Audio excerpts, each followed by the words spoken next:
Welcome back to a live match preview. It's just finished at St James's Park this afternoon. Newcastle United 3, Sheffield United 0. Premier League restart for the TOON is well and truly back. What a welcome 3 points that is. And we can only go from here. Sky is the limit. Even Joelinton got a goal in the second half after a big howler in the first half when really he should have put us ahead. I tell you what, I got the squad predicted 11 spot on. The prediction, I said 1-0, but never did I think that we were going to batter Sheffield United 3-0 today. You could say Sheffield United were down to 10 men, so that did help. We did get off to a very good start with SAINT-MAXIMIN. He opened the scoring after 55 minutes. And obviously, John Egan got 2 yellow cards. That pretty much helped us. And it was a mistake by Ender Stevens. And when the ball went across the box, I mean, he should have dealt with it. He pretty much an air shot. And SAINT-MAXIMIN, he had a tap in. And then we pretty much went from there. Matt Richie, he then got a ball off Danny Rose. He put the ball in the back of the net from just outside the box, beat Henderson to the bottom left-hand corner, 2-0. And you're thinking, wow, what a brilliant start of the second half, especially after that first half. We were so poor in terms of our finishing, just couldn't, get a rhythm going after about 10 minutes. And you're just thinking, where's this game going to go? And then Joelinton, some good work with Almiron. He threaded Almiron in. Almiron returned the favour. He squared it across to him, and Joelinton couldn't miss this time. 3-0. We win the game. Could have been more. We had so many other chances with Almiron. And at the minute, we're currently in 12th place. That might change if Everton get a result in the Merseyside derby later on this evening. But I tell you what, who knows where we can go from here. I said before the game even kicked off, we've got every chance, of going on to win every game towards now and the end of the season. Nobody's really got an advantage over anybody. And there's our chance, to really kick on from here. Our home games are vitally important. And we've made it count this afternoon. Sheffield United, yes, they're a very good side. I said in the preview that, going into it, they're going to make it difficult. And they did for the first 10 minutes at least, when they were getting free kicks. They were getting corners. They came close a few times. They had a few in the second half, no doubt. But, we're stuck to a game. And when you do that, if you stay focused and you don't dwell on what's happened at the start of the game, you go on and potentially win it. And we've won it 3-0 quite convincingly. Probably the worst result for Sheffield United, I would say, since they were back into the Premier League. But at the end of the day, we've got to focus on ourselves and we've got to get the points, to get safety early doors. I believe when I was asked about how many points I think Newcastle could get, I said that we can get between 47 and 50 points. And I've said even now that is achievable. We've got a good enough squad. Yes, we've scored now 28 goals in the Premier League, which we still need to score more. We've got the capabilities. We've got the players like SAINT-MAXIMIN, like Almiron. Joelinton's now scored. Should have got another one in the game. But you know what? That's going to do him the world of good. And when you've got your strikers scoring, it's only going to propel you up the Premier League table. And I tell you what, that second half was a much better watch than the first half. And it's just great. And it would just be typical that Newcastle United would win for the first time at St James's Park in a long time when the fans aren't there. And to a man, each one of them in the second half were fantastic. And they really had an understanding. And they really gave something back to our fan base today. The fact we can't be there. And wow, what a fantastic game it was. And like I say, we're going to have to regroup again. Games are coming thick and fast. We've got a game against Aston Villa on the Wednesday evening. There will be a match preview for that on, tomorrow, 6 o'clock. But I am doing my review now. It's going to be a live review, so you can get your thoughts. And if you want to chat to me tonight about the game, please feel free to come into the live stream. I'll be live streaming for a good couple of hours this afternoon. So make sure you get your word on this channel. And if you are new and you enjoyed the result, you enjoyed the game, please subscribe. Please hit the like button for the 3-0 result. And it just keeps the channel going. And I just can't believe the way in which we went about that in the second half. So I'll start reading off your comments for the game. So the first comment of the afternoon for the stream is from Jake Holden. He says, we are staying up. Mate, we've got a good enough side to stay up. It's the confidence. We're a confidence type of side. If we go 1 or 2-0 down, we tend to crumble. But if we can get a lead, we tend to go on and win it. And that was proven today. you could say maybe with the red card, it did help, but at the same time, you've got to take the advantages when they come your way. And the 2 yellow cards, I would say, were deserved for John Egan. I mean, he knew exactly what he was doing. The handbags with Joelinton, and then obviously when Joelinton was put through, he took him out. And for me, it's another yellow card offence, and he knew exactly what he was doing. The next one is from Liam Hunter. He said, "We are staying up. How are you, Sharky?" I'm absolutely buzzing. Yeah, mate, I'm absolutely over the moon with that result. Few cans later on, when I finish this live stream, I'm going to watch the Merseyside derby. But like I say, 3-0, 3 points. You can't go wrong with that. I thought everybody, to a man, was fantastic. They gave their absolute all in very difficult circumstances when there's no fans. And we all ask as a fan base that the players give it 100%. And after a shaky 10 minutes, you're thinking, where's the game going to go? Are we going to lose it? Or Sheffield United going to have that advantage? Because, you know, listen, they played a game on Wednesday night, so they would have had that upper hand on us in terms of match fitness. But, oh, man, I couldn't believe what I was seeing in that second half. Unbelievable. Retro NUFC, can I join you? Yeah, you can join very, very soon. I'll get people in the live stream, so if you want to chat to me about the match and let me know how you felt the game went. Should we have scored more goals? Do you think there was chances there? I think Joelinton should have, you know, put one in the back of the net in the first half. That for me was absolutely ridiculous. Yeah, you should definitely put that in when you go 1-on-1. The next one is from Karen Davison. Well, why can't they do that when the fans are there? Reckon they might be scared of us. Well, especially Joelinton. I mean, the way he played there this afternoon, he had a little bit more freedom. You could tell by the way he was playing that he was getting a lot more joy. He was putting himself about. He was bursting a gut. You were a little bit sort of concerned for him in the first half. You know, it was half-time 0-0. He missed that chance. What's that going to do for his confidence? But to be fair to him, he went out in the second half and he showed what he was about. And, you know, he burst a gut. He had a chance, which led to, you know, the red card. And then when Sheffield United get the red card, you're thinking he's going to get more chances. And, you know, he persevered, and he was at the right place at the right time to get the third and almost important goal, which wraps up the game. And there's no way back for Sheffield United. I felt the game was pretty much gone for Sheffield United at 2-0. I think that's probably the worst I think I've seen them play this season, in my opinion. The next one is from EB Slap. Manquillo doesn't get talked about enough. He's a very good player. I thought he had a very good game. I thought he was solid at the back. I thought he was communicating very well with Fernandez and Lascelles. I thought Lascelles and Fernandez were fantastic. You can't go wrong, you know, with their performance. They had to put their bodies on the line at times. Dubravka had to make some saves earlier on, but I just think it was a game of it was sort of even first half because we're sort of grew into it, you know, after 10 minutes. But then second half, I think it was damage limitations and we went for it. And that's what you've got to do in the Premier League. You can't be scared. You've got to, you know, have a go. And the minute you get that first most important goal, it just then sets you up, you know, to go on and win the game. And from there, I believe, you know, we did exactly what we set out to do. You know, at home, we've got to go out and win games. You know, that's our bread and butter. We've got to get 3 points. And my man of the match today, I would have to say it has to be Alan SAINT-MAXIMIN. I thought he was absolutely fantastic yet again. Our go-to man, you know, to make things happen. And especially on the left-hand side, you could see him swapping flanks as well, trying to get a bit more service into Joelinton. And I have to say to a man, even when he brought on Andy Carroll, and we look very threatening, you know, it looks as if we were going to go on and get a 4th, a 5th, a 6th.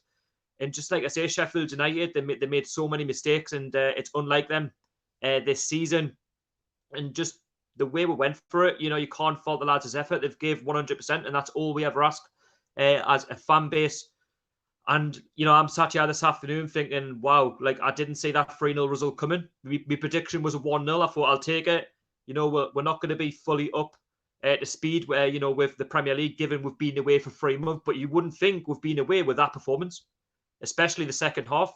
And do you know what it is? A lot of credit has to go to Steve Bruce, the way he set up the side, the way he's, you know, he's given them confidence, especially second half. You know, Alan SAINT-MAXIMIN, he's become a better player since he's changed the formation. You'd say Almiron's getting a lot more freedom on the ball now. He's making a lot more space for himself. He's creating a lot more for Joelinton. Joelinton's bursting the gut a bit more as well. I know he's got a lot more work to do. He scored his first St James's Park goal, which could only do him the world of good going into Aston Villa on Wednesday. And again, you know, we've got 3 points. which is the most important thing. We're now sat on 38 points, 12th in the league. Let's hope we stay there come 9 o'clock tonight, once the Merseyside derby's finished. But you know what it is? Villa is a winnable game. Another promoted side who we can actually beat, who I don't think are fantastic. I think Grealish is probably their best player. But we've got equally good players on the pitch that can go out and, give a performance. And I think that at home, the fact we've got 2 home games, we had this one today and we've got one on Wednesday, we'll be safe by Wednesday night. I said that. Each game, that we've played or that's coming up, we can win them. There's no doubt about it. Nobody has got an advantage, even us. We haven't got an advantage. There's no fans there. It's just who turns up on the day. And then we've got another home game against Manchester City on Sunday. So, for me, it's where we go from here. How far can we go? I believe we can easily get into the top 10 if we play like this. And like I say, sky's the limit. So if anybody would like to come into the stream, I will leave a link very, very soon. So do bear with me. Next one is from Martin Murray. He says 3-0 down, 24 to go. The cup bonus also. Yeah, I think we've got a chance, of winning the FA Cup. I mean, we've got a chance of beating Man City. Why not? We're in it to win it. Karen Davison says, seems the break has done them with a world of good. Hope this effort continues through other matches. Yeah, exactly. I think the way Joelinton's been playing this season hasn't been great. He hasn't really bursted the gut enough, but he has today. I think it would have given Steve Bruce and the lads a bit of time to maybe, talk things through, over a stream or a video call or something like that. It would have given a bit more time to learn about each other, learn about how they want to go about the rest of the season. And I think the break probably has come at the right time, because you could tell just before the pandemic hit, the lads were starting to run on empty, and you could see with the 0-0 draws against Burnley, Norwich. But today was a totally different contrast. Could the scoreline have been a bit different had Sheffield United got down to 10 men? Maybe. You never know. But I think the way we played today, you can't fault the lads' effort. We always say as a fan base, as long as they gave it all for the shirt, if they give everything, that's all we expect. We demand a team that tries. And if you can't win the game, don't lose it. And we'll well and truly put Sheffield United to the blade. Well and truly put them to the blade. Excuse the pun. But it was just great to see the lads, full of confidence, especially in that second half. And like I say, you couldn't fault them in the game. Right, anyway, I'm going to leave a link so you can come into the stream. This will be me preview, me review mine, so there won't be a review out tonight. There'll be a match preview out tomorrow, because I live a busy life. But there's the link if you want to join the stream and talk about the match. Whether you're a Newcastle United fan, a football fan, a Sheffield United fan, please join the stream and maybe get on and talk to me, and we can talk all things Newcastle United. So the link is below if you would like to chat. But in the meantime, I'll just I'll wait on a few moments for people to maybe put some comments down and to see the link, and they can maybe join if you want to. But yeah, I'm absolutely over the moon with this afternoon. It just goes to show that we have got what it takes, to beat anybody on the day. And I still believe now that Steve Bruce deserves a chance at the football club, and people can criticise us, people can talk about the takeover as much as they like. But for now, Steve Bruce, you've got to give him credit for the work that he's putting in, for the effort of the players. Hello, Mr. Retro and UFC. How you doing, mate? How are we doing, all right? How are we doing? Yes, what a good game. What do you think of that? 3-0 Newcastle. 3-0 lads. I was sitting there with me seat. I was going, this game turned my life around. It was just watching a team coming together. Being through, the team was brilliant. We should have scored in the first half, like I said. Joelinton should have scored that. It was just too easy. He should have scored that straight away. Should have tapped it in. I mean, when obviously SAINT-MAXIMIN played in Almiron, played a great ball into him, and he beat the offside trap. When he went clear for me, it was a bit of a scuffed shot, if you know what I mean. It's a bit too weak, and it's typical Joelinton, really. For me, he should score that. He needs to open his body up a bit more. I would say Joelinton, if he puts that in, potentially it could have been his second goal of the game. But to be fair, he made up for it in the second half. He put himself at the right place at the right time in the box, And some great work with him and Almiron. And Almiron returns the favour and squares it across. And to be fair, Joelinton, he couldn't miss. But it's just great to see him, hit his first home goal. Yeah, because like when Maximum's goal was good, so was Richie's as well. Richie was a really like just I think Richie's for me was my favourite goal of the game. I just think that how calm he was when he picked up the ball. But then again, Danny Rose for the second goal, he deserves a lot of credit for feeding the ball into Richie in just typical Richie fashion. He gets the ball, he just runs, and he basically does bulldog, all ends up, and he just slams it into the bottom left-hand corner. Henderson, absolutely no chance. And just the way he hit it, no keeper's ever stopping that. It is because like I was just like downstairs, just the three goals were just brilliant, It was different no fans there. I think the players will relax more. But the red card situation as well. Do you think that was a red card in the game? The first one with Joelinton and Egan's a bit unnecessary. I think it's handbags. I think was it worthy of a yellow card? Yes, because they were flailing the hands around. But in terms of the second one, oh yeah, it's a definite second yellow card, straight red. I mean, Egan knew exactly what he was doing when Joelinton was put through one-on-one. Potentially he could have scored, and he's denying him a goal scoring opportunity. So I believe the referee got that one spot on. I believe, in my opinion, the red card was the turning point in it. I think if there hadn't been a red card, it might have been a different outcome. But then again, Sheffield United, they've only got themselves to blame. And I think when I look at their formation, when they play the 3-5-2 formation, they've got the three at the back, and they've got their wing backs pushing up. They're always going to be exposed to the counter attack. And I think I think this is probably the worst I've seen Sheffield United play this season in the Premier League. But you know what it is? It's not about them. It's about us. I think it's the way we went about it in the second half. Joelinton could have lost a lot of confidence, but you know what it is? I think that, again, I say a turning point. He went through on goal. He was obviously brought down by Egan, red card. Yeah. And that probably built the confidence up for him. It built the confidence up for the lads. They had chances in that first half. They just couldn't take them. Joelinton obviously missed the biggest one. And it was just great to see him persist and just to keep going, not give up, because it is easy to give up. And he was obviously later substituted the minute he scored that third goal, which was the most important goal, which won us the game. But I thought SAINT-MAXIMIN for me was my man of the match again. I think just the way he took the game by the scruff of the neck. It was brilliant. He played well. He played that role really well today, because the fans were brilliant today. It was just excellent performance. Tell you what, mind, I thought Fernandez was fantastic again. With the corners that were coming in, they had a few chances. Sheffield United in that first half where they were losing they were losing our men because we weren't defending properly, and it's just a case of you've just got to try and shut them out where you can, and we did exactly that. Just Lascelles was fantastic. I tell you what, it's becoming a great partnership that at the back. You've got Lascelles and Fernandez. It's brilliant. Working really well. It's working beyond differently, because the game. They worked really well together. They were talking, communicating better. And if the fans were there, it would be a different story. We would have won that game as well if fans were in the ground in that game. I don't know. I think it's a difficult one to say, really, because Joelinton I was saying before the game, he's a confidence player. You know what I mean? He has to try and now thrive. The crowd aren't maybe behind him, not getting on his back. And obviously, we all get on his back because of how much he costs. And we all know he's not really a striker, but. Has he sort of turned your head a little bit? I know it's only one goal, but do you think now he'd still start him against Villa?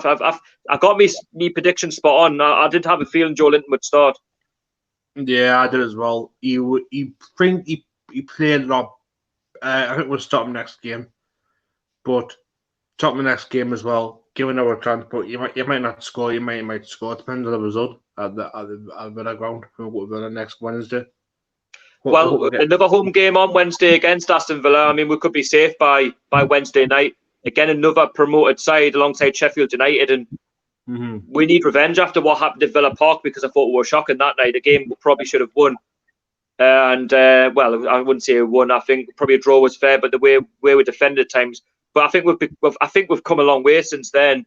But in terms of the game on Wednesday, the lads have got to be full of energy. I think they'll be full of confidence. They've won 3-0. We've kept a clean sheet.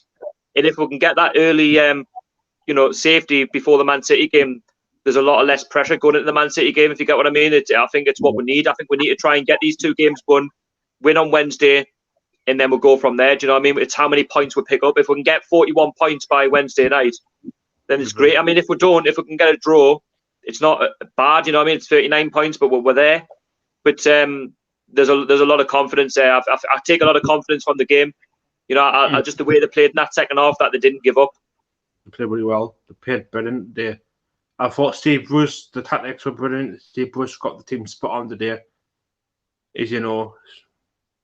Well, he did, because it could have went one way or the other. Especially in the first half, they could have lost a lot of confidence. But as I said, I think the red card was definitely the turning point. And we've actually done the double over Sheffield United this season as well. We beat them down at 2-0 Bramall Lane, and now we've just beaten them 3-0 at St James's Park. And I have to say the second half was pretty routine. But then again, you could, if I'm being critical, I could say we should have scored maybe 4, 5 or even 6 goals with the chances we were given. Sheffield United could say, well, we've had chances. We could have got a couple. So the game could have finished something like 5 or 6-2. It could have. Could have. Yeah. Anyway, any game. Could have been 3-0, 5-0, anything. Who was your man of the match today then, Jay, when you watched it? Who do you think stood out? I thought SAINT-MAXIMIN and Richie. Richie played well today. So did Noel did, but I play well. But SAINT-MAXIMIN for me, like, he's just been brilliant today. You see them balls, but they all play well. So did Mankilo. He played better than he has done, and he's been a transformed player though, Mankilo. I think since the new year, I think he's been great. Yeah, transform a bit because the war hard to work together now. Steve Bruce is a good manager. Give him time. This is his first season. Is this Steve Bruce you're talking about? Yeah, it's his first game. It's his first game back. To be honest with you, when he first got the job, I was a bit sceptical, like a lot of Newcastle fans. I wasn't happy with the Leicester City game. But to be honest with you, I'm well and truly behind Steve Bruce. I think at the end of the day, we've just got to back him. He's a Geordie, he's a local lad, and people can criticise his formations and stuff. But at the end of the day, it's getting results, and that's the main thing. We didn't give up against Sheffield United. If it had been under Rafa or somebody else, we might have gave up after that first half performance. But what it is, to his credit, he's changed the formation, and that's what we were calling out for all season. You could say, well, actually, if only he'd done it a little bit earlier, we might have actually picked up more points. We might have actually beaten Norwich. We could have beaten Burnley, but at the end of the day, those games are in the past. And I think where we are now, 38 points, 11 points clear of the relegation zone now. There's a lot of confidence there for the lads, and I think we shouldn't take our foot off the gas. We just need to keep going. Games now are coming back to back very, very quickly. And this is just a great start, which the whole fan base, the whole city needed this 3-0 win. It's been a good boost today. I watched it on downstairs on the TV. It was just brilliant watching it. Seeing Sean at the game as well. Sean was there. Yeah, Sean O'Neill. Yeah, getting interviewed by the Sky Sports pundits. Well, I'll tell you what, mind. Just with the game in general, I think Steve Bruce was tactically spot on as well with the substitutions. You just couldn't fault the way the game went. You know what I mean? I think even when Joelinton scored, I think it was probably a good idea to maybe take Joelinton off and give him that breather ready for the game on Wednesday against Villa, just to take him off and maybe put Carroll on. And I tell you what, Carroll looked for it as well. But then again, tails were already up. We're 3-0 up. Sheffield United, I think we're just seeing out time. Sheffield for me weren't playing right. They were all right, but they weren't. That team I've seen on Wednesday, yeah, that was better. They weren't. I watched them so like Sheffield for me just weren't how the day. They played shocking today. I think to their credit, I think they played well first half. It was quite an even game. Before first 10 minutes, it was definitely all of them. They had all of the possession. They had chances. But even throughout when we grew into the game after 10 minutes, they were still put under pressure. They still tried for the early part of the second half. But I think the minute the red card was issued to John Egan, the centre back, I think their heads turned. Especially with their formation, the three at the back. It's always risky, especially the way we play.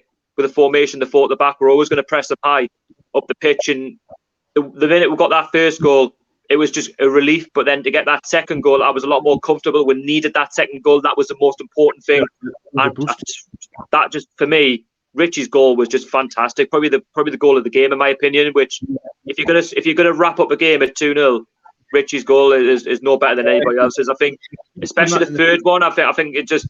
Right place, right time. Just great link-up play between Joelinton and Almiron. That's what you want to see. And the confidence, hopefully, should seep into the Aston Villa game. If we can produce that against Aston Villa, like we have done today, there's no doubt we can beat them by the same margin. definitely, mate. Because like Richie should have scored it in the first half as well. He should have scored twice, but his first half time was brilliant as well. The same chance again. Yeah. Godin got it, but his goal was just out to support it. Oh, I was like, what the hell? I'm just going to shut the airplane just a bit. Sorry. Yeah, but mate.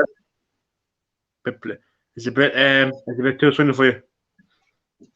Right. Anyway, Jay, I've got a few comments to read. Actually, I'll shut the Yeah, but mate. Right. Hopefully that's better. Take your time, Right, anyway. TV. Right, anyway, back to it. So we've got comments there to read. So we'll start off with JJW Gaming.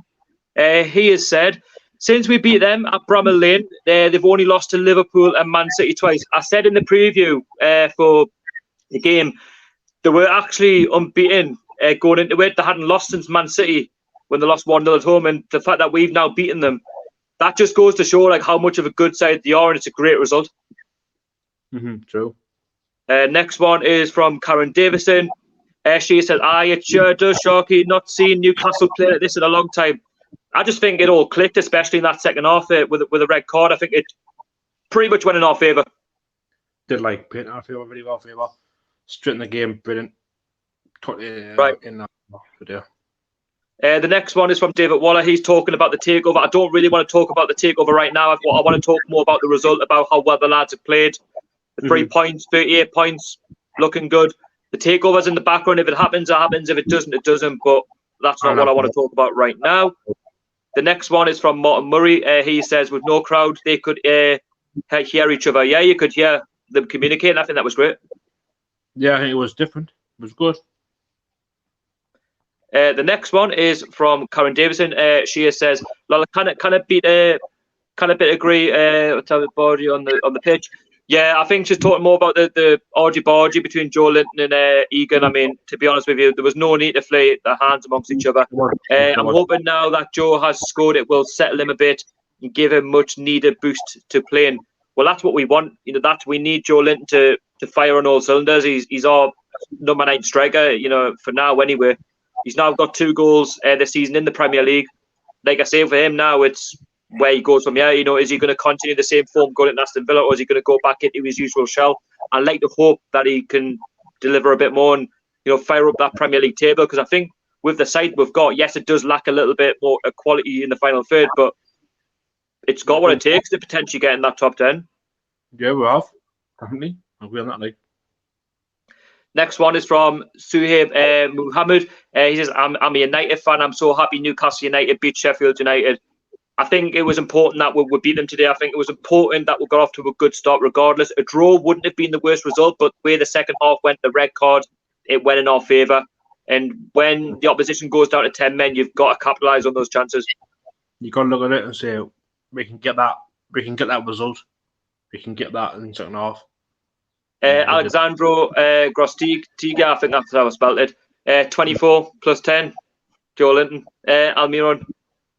Yeah, brilliant result. The two players who had in that team today was into the way they played, which is brilliant. Karen Davison, she said, I think it was a huge learning curve for Steve going from championship to the Premier League. I think it took time for him to sink in that he was managing his home club. Yeah, exactly. I think it was always going to be a difficult start for Steve Bruce or for any manager that was going to come in. But it's just great to know that he's proven everybody wrong. You know, obviously, yes, it's 1 win since we've come back, but the table doesn't lie. With 8 games to go, we're on 38 points, and he's done better than, you know, expected. We are expected to finish mid-table anyway.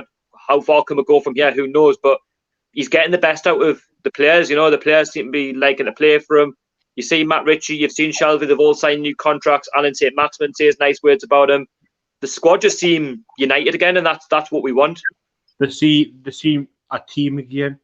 They seem what they're all one team. They're one fan base, and they're good side. But good side in the middle. But get that next win, we'll be happy. I think honestly, we've got a very big chance of beating Villa.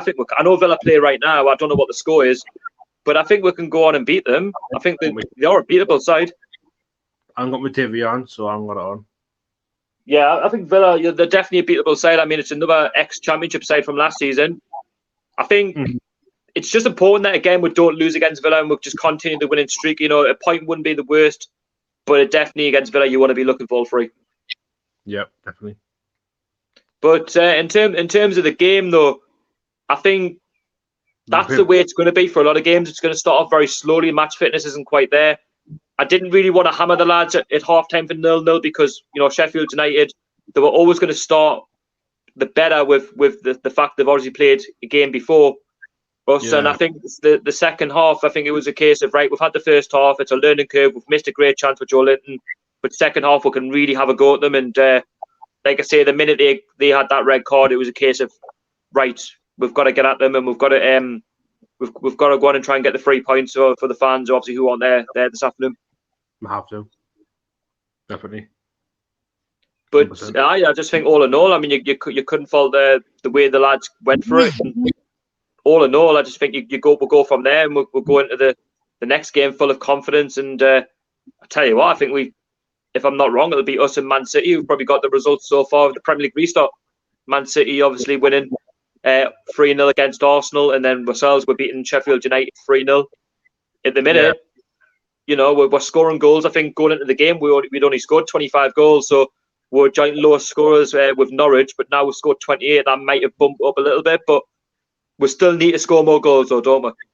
It's looking like a team what we didn't have in the past. You know, now that the team we have now are brilliant. I'm going to leave another link. If anybody would like to chat, please feel free to come into the chat and talk to me and Jay. It would be great to have you on the channel tonight, talking all things Newcastle. What a fantastic 3-0 win against Sheffield United. If you haven't already subscribed to TOON Army TV, please go along and subscribe. Help us out. Help grow the channel as well. If you haven't hit that thumbs up, please do. It really does move the channel forward as well. It keeps it going. And we're going to keep doing these live streams after every single match. There'll be another one on Wednesday night. There's a preview before that. So make sure you're part of this channel. And there'll be plenty more as the season goes on. We've got another guest in, and that is Lawrence. Hey, welcome guys. to the stream, Lawrence. How are you doing? Good. How are you guys? Yes, not too bad. I'm just going to quickly read this comment, and I'll get your thoughts on the game. EB Slap says, I generally prefer this type of YouTube post-match show by fans rather than listening to the pundits on Sky. Well, I've decided to do a live stream review rather than just talk to the camera myself. I believe in getting the fans involved, and that's the most important thing. I'm enjoying the live streams, and it's getting you more closer to my channel more than ever before. And you can also come into the live stream if you're feeling confident. And there's nothing worse just talking to a camera by yourself and not getting other people's opinions. Yeah. And anyway, Lawrence, it's great to have you on the stream this afternoon. I'll bring your comment up just before I talk to you. So you've said 0-0 against Aston Villa at the moment. But Newcastle 3-0 winner against Sheffield United this afternoon. Yep. Yeah. What do you make of the game? You know, it's just so typical. We put a performance like this in once the fans are not there, and especially the goal scorers, because that's the first time SAINT-MAXIMIN, Joelinton and Richie have scored in the league at St James's Park this season. And it just happens when fans are not there. But, you know, once Egan went off, this isn't an excuse for shit. Obviously, I think we would have won the game without the red card, but I think Egan's red card made it like a lot easier. I think going into it, you could tell that Sheffield United played a game before we did because cheers at you. 6-1. Right, Jay, you'll have to leave the stream if that's all right, because I'm going to talk to Lawrence. But we'll speak to you soon. You know, mate. Take care. Take care, mate.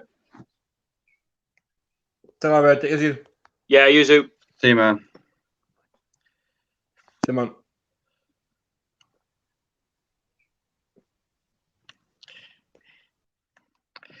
Right, Jay's gone. So sorry, Lawrence, about that. There was you had a bit of a background noise there. So yeah, so going into the game, I expected Sheffield United to get off to the better start, I believe, because they played a game before, so they've got the confidence there, they've got the match fitness up.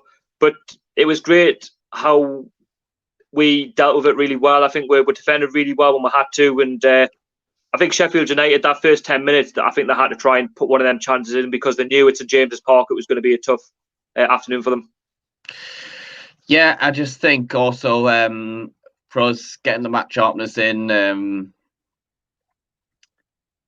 really helped. So obviously it was that's probably why it was probably more. Well, one of the reasons why it was easier in the second half because we were getting sharpness in. So Yeah, it'd be interesting to see. Go on, sorry, Lawrence, continue. Might be interesting to see on Wednesday if we're better in the first half of the second half against Villa now that we've just played a game. We're happy with the starting 11 because I pretty much got the starting 11 spot on. Obviously Steve Bruce was talking about Matt Ritchie potentially not making it, but I know Matt Ritchie's a fighter and I know he wants to be in the side. And when I seen that starting 11, I thought we've got a great chance of actually not only getting a draw but winning the game. Absolutely. I mean, I was pretty happy with the formation. I would have at the start. I would have preferred Lazaro at the start, but Richie just didn't look like he had any injury worries. But I think Richie was the only one I got wrong. But I was surprised to see Dwight Gill on the bench because the fantasy football, the source I look up for injuries, they said it was a 25% chance for him. So I'm kind of glad he didn't come on. Steve Bruce obviously said in his press conference that he was going to be out injured, so that's obviously why it was written. But it was great to see that one actually a strong starting 11, but we also had a strong bench, which was always going to help. I also agree with the 5 substitutions over the course of the game because we're going to need it because players are not, into full match fitness. It's obviously uncertain certain times. But I think first half, in my opinion, I don't know if you agree, but I think Sheffield United had the first 10 minutes, and then after that, I think we grew into it. We had chances, but for me, the biggest chance, as I'm going to say, Joelinton. I mean, when you go 1-on-1, SAINT-MAXIMIN, great ball into where Almiron. He picked Joelinton. Now he beat the offside trap, but for me, he's got to put that in. He's got to open up his body. He's got to put that in. I understand he wants to switch on to his right foot, but needs to have some confidence in his left foot as well. I do think that if the fans are there, that he doesn't get the goal, then he probably doesn't have the confidence to get the goal just before he comes off. I think with Joelinton as well, we all knew going into the game that he's obviously shot of confidence. He's only scored obviously 1 Premier League goal, and that was against Tottenham. But I was always thinking to myself, keep your head up. You're going to get another chance. I know a lot of fans were getting on his back saying, where's the receipt? Where's this? Where's that? But I always knew, if he keeps his head up and he gets himself in, better positions. I could see today that he was actually bursting the gut, to get forward, put himself in the box a bit more. And obviously I'll go on towards his goal at the end. But that was the biggest chance, in the first half. I know Sheffield United had some chances as well with obviously free kicks. They had a few from corners. They put a few wide, but that's good defending by Lascelles and Fernandes, especially Fernandes. He was very alert to a lot of their set pieces. And I have to say, going into half time, I think 0-0 without that goal. It's hard to say if it was a fair result because Joelinton probably should have scored. But in terms of the way the game went, I probably couldn't have argued with the scoreline if I'm being honest with you, because I think Joelinton's shot was very weak for the position he was in. Well, yeah, because Sheffield United saw the better team in the first 10 minutes, and then we grew into it, had the chance that we should have scored. But we did have some good chances after the first 10 minutes. Shelby having the shot. I can't remember if it was Shelby or Richie having the shot saved by Henderson. Richie. Yeah. And Maximin did some good skills, but Sainz, the final ball would let we're down. Yeah, I think for Sheffield, obviously, they had to take their chances in those first 10 minutes. But once we grew into it, you could tell they were just tracking back. And it was a case of can we finally break their stubborn back 5, if you like, because the wing backs tend to push up, but they can't get back. They were getting exposed quite a lot, especially on that left-hand side. You could see when Almiron was getting the ball, he was getting a lot of crosses in as well. I know we had some good chances with Joelinton when the ball got played across to him. I was banging on him to maybe put that in, but obviously it was great defending there by Sheffield United. Was it John Egan, I believe it was? Forgot who it was now. But anyway, he cleared it. But that is obviously typical Sheffield United. That's why I said going into it, it was going to be a tough game. They can get forward, but they can also defend. Exactly. I think they've got the second best defence in the league, and some strikers probably not anymore after this result. Oh yeah. But we'll see what Sheffield have done this season, and a bit like Leicester, some teams might think, well, they've got a few good results, but we can just go against them, and then the surprise element comes into it. Whereas us, we've just been what's the word? A bit more careful about it and make sure we got the job done. No, we'll win the game easily. Especially the second half. Obviously, the second half was the turning point. I didn't expect it to go the way it did. I thought Sheffield United maybe have dug in a bit more. I knew we were probably going to try our best to win the game, because when we shoot down at the Gallagate, we're definitely at our strongest. But Egan, for me, I just don't know what he was thinking. Obviously, the first yellow card was handbags, which you didn't need to put your hands in the way of Joelinton, to be honest with you. It's a silly yellow card to pick up. But the second one, for me, was a deserved yellow card when Joelinton was played through. It's a clear one-on-one situation. And when you already have a yellow card as a centre-back, you're already on a fine line, and it's a very silly challenge to make on Joelinton. I think you've got to ease off in that situation. I mean, the first yellow card's stupid, getting involved with Joelinton, but you kind of got to ease off, especially when you've got a good goalkeeper. And if he scores, you still got a chance to come back and get something. Yeah, I knew the minute it went down to 10 men, especially with their formation, I knew Chris Wilder would probably revert back to maybe the back four, and maybe there'd be less midfielder there. But when I watched the way he got that yellow card and the straight red was coming, I'm thinking, right, let's go for it. We're at home, Gallagate end. It's where we're mostly fret, and we'll cause that problem. And then it just opened up, when we got that first goal. It was a mistake by Ender Stevens, and SAINT-MAXIMIN was at the right place at the right time to tap it in on 55 minutes. And there you go. There's a start. Exactly. People starting to say, but it's an easy goal, especially sometimes when it's players struggling for confidence, like Hostel a couple of years back. And you could say the same for Joelinton for this game and then Rochdale game, but they've got to be in the position to score. Exactly. I think in the Premier League, it's hard enough to score a goal, but again, you're right. You've got to be at the right place at the right time. And at the end of the day, whether it's a tap in or whether it's a wonder strike, you've got to get that 1-0 lead. I think it's the most important thing. And then, Sheffield United, even with 10 men, if it's not hard enough, they've got to open up and try and, get that equaliser. And I think the minute we got that 1-0, they did start to open up to potentially get the equaliser. Obviously, Sharp missed a great header. But again, with them opening up, that gave us the initiative to go on and get the second goal. And for me, this was the goal of the game. Danny Rose deserves a lot of credit when he fed in Matt Ritchie. He basically wasn't getting challenged, and Baldock was trying to stay in line with him. But the way he just hit that shot from outside the box and went at the bottom left-hand corner, Henderson, no chance. The power beat him. Exactly. Cracking strike from Matt Ritchie there. It was a good assist from Danny Rose. Obviously, because he's obviously got a lot of stick, especially in the first half. Well, both have come under criticism really during the lockdown. Yeah. Obviously, Danny Rose apparently not being fit enough. I've said my word on that, but to say he's always got a chance if he can, get in the side and prove everybody wrong, he has today. And Matt Ritchie as well, he's not been the same. But again, he's been given a contract, and since then he's become a better player again. It's the Matt Ritchie that were first signed from Bournemouth, but what a strike. I mean, Henderson's a great keeper, but he's not saving it. You know what? Matt Ritchie is always going to be one of the players who always does better in the second half of the season.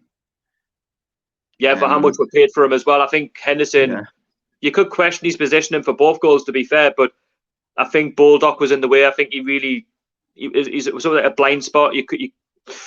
I don't know. I think his positioning was all wrong as well. But again, we took the initiative, the second goal, but that was, for me, was the most important goal of the game. Not only was it the most important goal, but it was probably the goal of the game, as I said before, just that strike, the confidence, oozing through Matt Ritchie, and from there, sky's the limit. We went on to get the third goal. Beforehand, obviously, Almiron had chances, but it was great to see that link-up play between Almiron and Joelinton when Joelinton picked up the ball, on the 77th minute, whatever it was, 79th minute, and it was link-up play with Joelinton to Almiron. Almiron obviously returns the favour, and it's just a simple tapping. But you talk about goals and how they're scored. Again, Joelinton's a tapping, very similar to the first goal.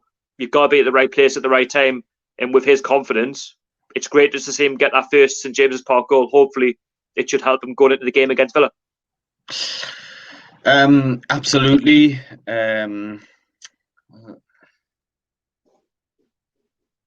Yeah.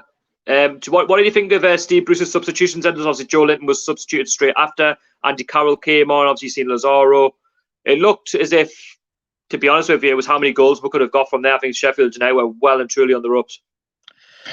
Yeah, and I think he had to make the subs, save them for the Villa game when they might need to play, a bit longer than what they did. So has the scoreline shocked you, or for the way you were going into the game, were you quite confident that we could have beaten them by a decent scoreline, maybe 2-0, 3-0? Obviously, we're beating them 3-0. I think it shocked me more than anything else. I only went for a 1-0 because given it was the first game back for 3 months, fitness might have been a key factor. But the second half, they just went for them. Obviously, with the red card. I think, it's not really much of a surprise with the red card, but I was surprised with it being 3-0. I said a draw, and usually when I say a draw, usually that means it could go either way. But yeah,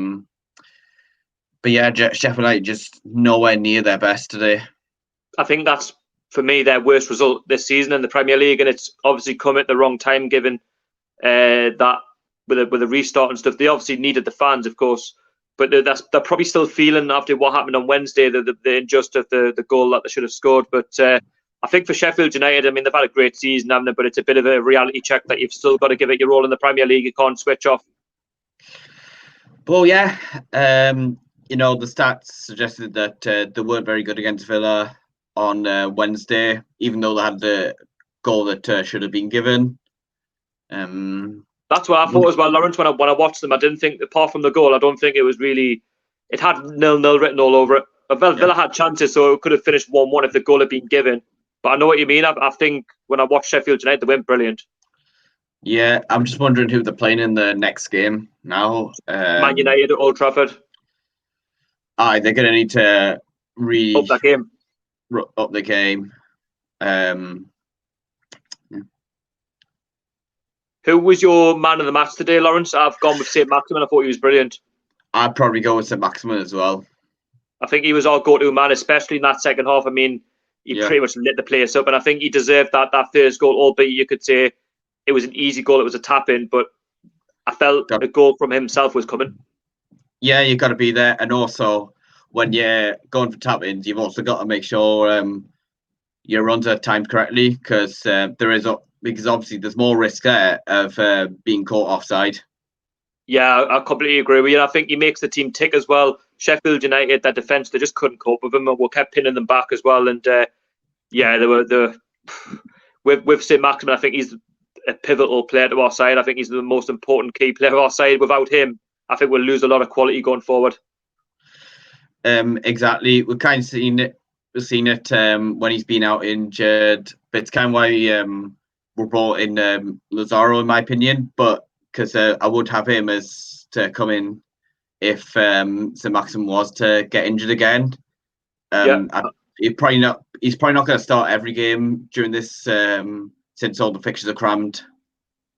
But I mean, having the game. But what we should do, if we get games where it looks over or he's looking tired, we can then sub him off and get a winger on to save him for the next game.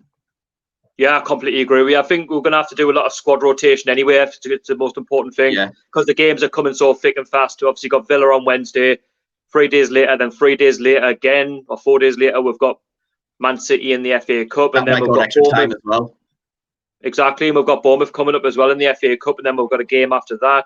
Forgot who we've got after that now, but I think West Ham and then Watford and them were coming up. We've got a few coming up, but Aye. Steve Bruce deserves a lot of credit today, though. I think the way he set up the side, I think, especially the substitutions. I know he gets a lot of stick, and we've all given stick this season, but you can't fault the way the team played for him, and they gave it the role. And he's obviously gave him a speech before the game. You say, right, the fans aren't there, but please just give it your all. Try and do something for the fans who are watching on TV. Exactly, and Lascelles was obviously talking earlier the week that we want to win for the fans who cannot be there. Shelby as well, he was up for it.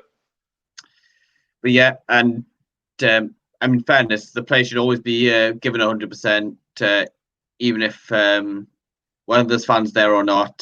Not like what I seen from Bournemouth last night. I thought Bournemouth was shocking. I do feel sorry for Eddie Howe, though. I think he's a good manager, but the team just seem to have, as if they just don't want to be there anymore. Exactly. You've seen Ryan Fraser turn down 100 grand a week. I mean, he's absolutely greedy. And if I was Eddie Howe, I'd rather play with the younger lads than him. Because his head's just not in it. It seems like if he's rejecting that contract offer. But yeah, going back to putting in the effort, even when the fans aren't there, you should always be doing it. I think what's helped us is playing those games, a couple of games at St James's Park behind closed doors, inter-team friendly, and then the whole game. So I was going to ask you, Lawrence, in the game, was there any weaknesses in that game? Was there anything there where you think maybe we could change, maybe going to the Villa game, or were you confident with what you've seen? And would you change anything going to Villa on Wednesday? I'm not sure I'd change anything. I mean, if we're gonna have to, if anything, maybe I think the three. I think Joelinton and the three behind him have to remain the same. I think the only change, if anything, could be. I mean, two changes, if anything, could be Share for Fernandez, Yedlin for Manquillo, just for more attacking. But I mean, the start, then we've got to hope they can make it through. But I think with Manquillo, with Fernandez, potentially we could look at saving them for Man City. Yeah, I know what you mean. I was saying before, I think squad rotation is going to be the most important factor, especially with games coming so thick and fast. I think we've got a good enough side there to get over the line. I mean, talking of the league table now, as I speak, a lot will change later on, depending on the Merseyside derby. We've just jumped above Everton. We're now in 12th place, 38 points. Again, we could be safe by Wednesday night. I think we're safe pretty much because I was on the Newcastle Fans TV stream just before this, and they showed that we were closer to Chelsea than the drop zones. And when that's happened, you're practically safe. We should maybe look at getting a top half. Although I'm obviously more bothered about trying to have a good run in the FA Cup. Well, we're only, if I'm not wrong, 2 points behind Arsenal, who have had obviously a bit of a bad start. Yeah. And we've got favourable fixtures, of course, Aston Villa, we've got Man City in the Cup. But if you take that away, we've still got Bournemouth as well. They've been pretty poor. So I think the fixtures, in the way they've panned out, they've been pretty kind to it. But then at the same time, they can be difficult fixtures because they're all looking, for points to stay up. But we can only focus on ourselves. But I think the table doesn't lie. I mean, we are 11 points clear of the relegation zone. We are better than what the league suggests we are. The squad's better than what the bottom three are. The bottom three are there for a reason, because they can't win games. Exactly, and even if they were relegated by points per game, then they couldn't complain because they just hadn't been good enough. And, I think. Go on, sorry, Lawrence. If say Bournemouth go down and they feel like, we would have stayed up if we had fans there, same with Norwich, I just think, well, you should have done better when you had fans there, and then you should have put in the effort even when the fans weren't there. Right, Lawrence, we're going to read some comments out, but before I do that, I will be putting another link in the bottom. So if you would like to chat to me tonight with Lawrence, we can get that. We'll get that sorted. Do bear with me, Lawrence, if it lets us do it. There we go. I'm doing it on my phone, you see, so it's a bit more temperamental. So there is a link down below, but we're now going to start reading the comments out. So I do apologise. I'm a little bit behind on the comments. But Lawrence, you can have it. Oh, here's Peter as well. Oh, there's the stranger. There he is. Hi, How's it going, Peter? Hello. PD Product on YouTube. How you doing? Yeah, good, thanks. I'm absolutely buzzing after that victory. I let you hope you are. 3-0. I mean, we've put, excuse the pun, but we've put Sheffield United to the blade. Oh, wow. We definitely did. Second half, particularly. Wow. Anyway, so 3-0. Looking, things are looking up. I mean, going into it, I said a 1-0 win. I'll take it, but the game changed surely, Peter, on that second half. The red card.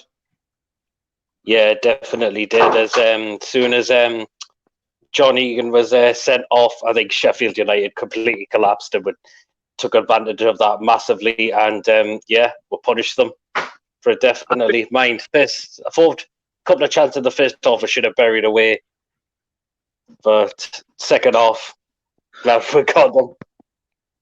Don't remind me of Joelinton's missed opportunity in that first half, because that was pretty shite, if you ask me.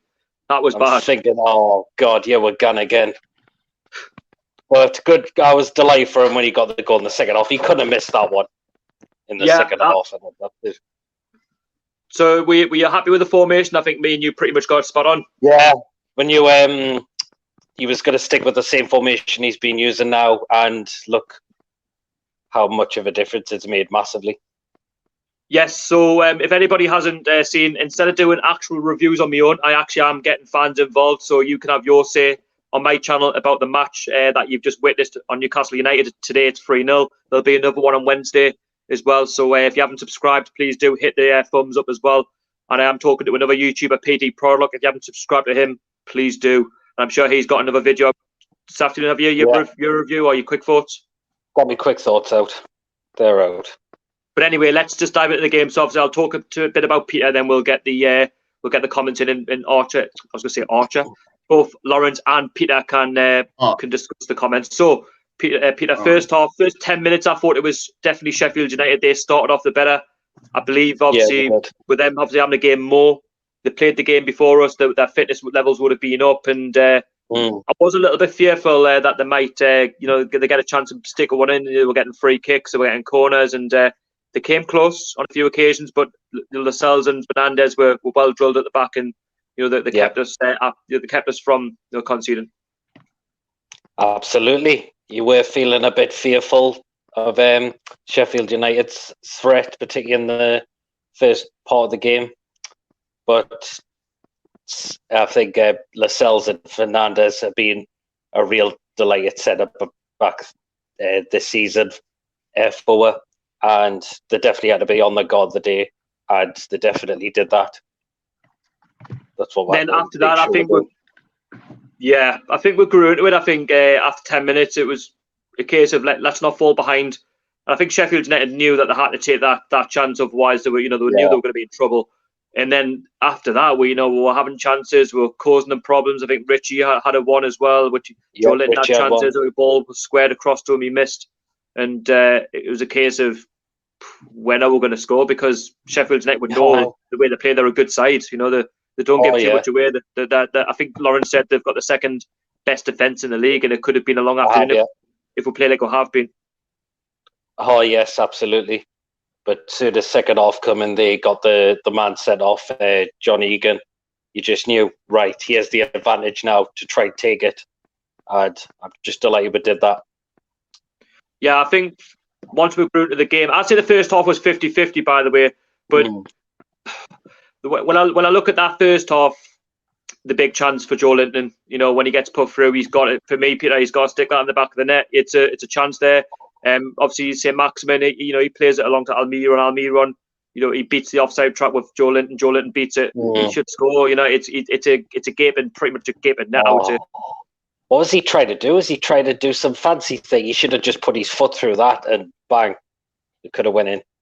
Henderson was pretty much, he was going to go for it. He was there. He was like, right, okay, come on, try and beat this. But it was a piss poor, weak shot, though. You know what I mean? Typical Joelinton. But problem. When I watched him miss, yes, it was a poor miss, but I didn't get on his case in that way to think, he's awful and that, where's his receipt and stuff like that. I think there was always going to be a chance for him maybe at the end of the first half or the second half, as it was proven, he was the difference in that second half, I would say.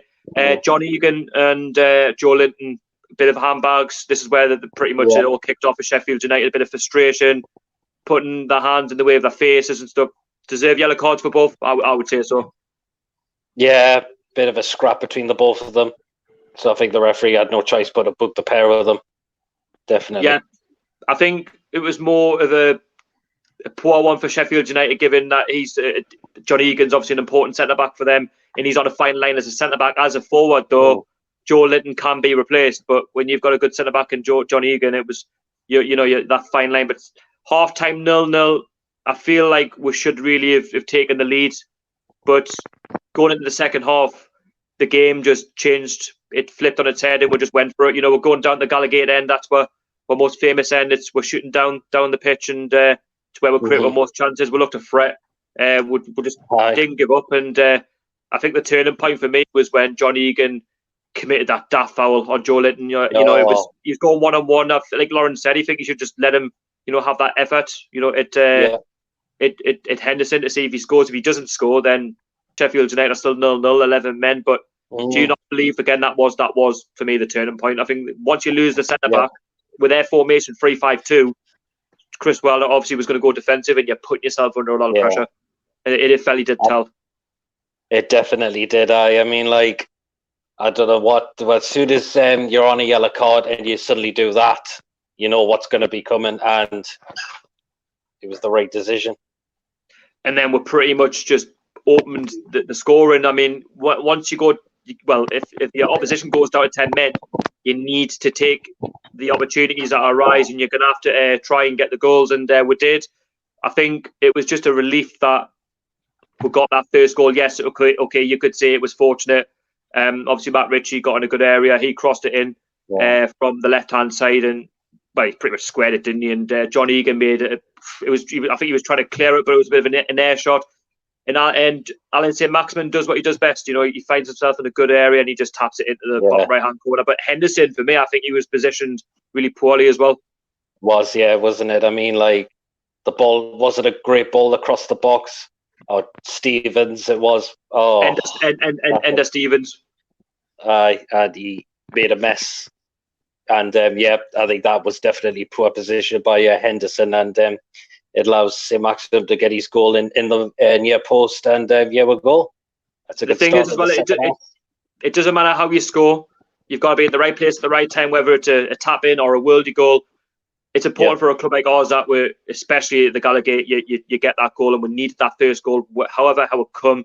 The minute they went down to 10 men, it was always going to be difficult for them. And, Ender Stevens made an absolute hash of it, and you've got to give credit to SAINT-MAXIMIN for that. But we went on from there. I think the second goal for me was the most important goal, but I said to Lawrence it was the goal of the game for me. And Danny Rose, for me, deserves a lot of credit for the ball into Matt Ritchie, because he got a lot of criticism for his weight and stuff like that. But Matt Ritchie does what he does best. He picks up the ball. He runs towards Baldock. Baldock's trying to put a tackle in, but he can't deal with Ritchie, and Ritchie just fires it into the bottom left-hand corner. Henderson, decent keeper, but again, probably poorly positioned because he couldn't see what Baldock was going to do. Probably relying on Baldock, but he's whacked it in. Absolutely. Henderson, he's just standing there. He hasn't even made a move, and 2-0, and won away for the 3 points. Fantastic goal. I felt it was the most. I thought it was the most crucial time to get that second goal. The minute Sheffield United went 1-0 down, even with 10 men, they're going to open up. And with them being a man down, there's gaps appearing at the back. You have to try and capitalise on that second goal. And I think the minute we got that second goal, the heads just dropped. Yeah, definitely. I think could have been different if Billy Sharp took that chance after we went 1-0 up, where he said it was off target. But he didn't. They were very wasteful today, Sheffield United. And we just took the advantage with the extra man. But soon. It was Teddy. They absolutely collapsed at Sheffield United after they got the red card. It's funny you should bring that up, because I said that to Lawrence. Billy Sharp, if he put that chance away, if it's 1-1, even if they're down to 10 men, they're a good side game on. Yep, absolutely, yes. But we had chances ourselves, with Almiron. He was missing absolute sitters, when a cross came in, and That was another one, yeah. From SAINT-MAXIMIN, he's got it for me. He's got to bury it. He does. Almiron straight ahead the City. I think he should have went for the far post.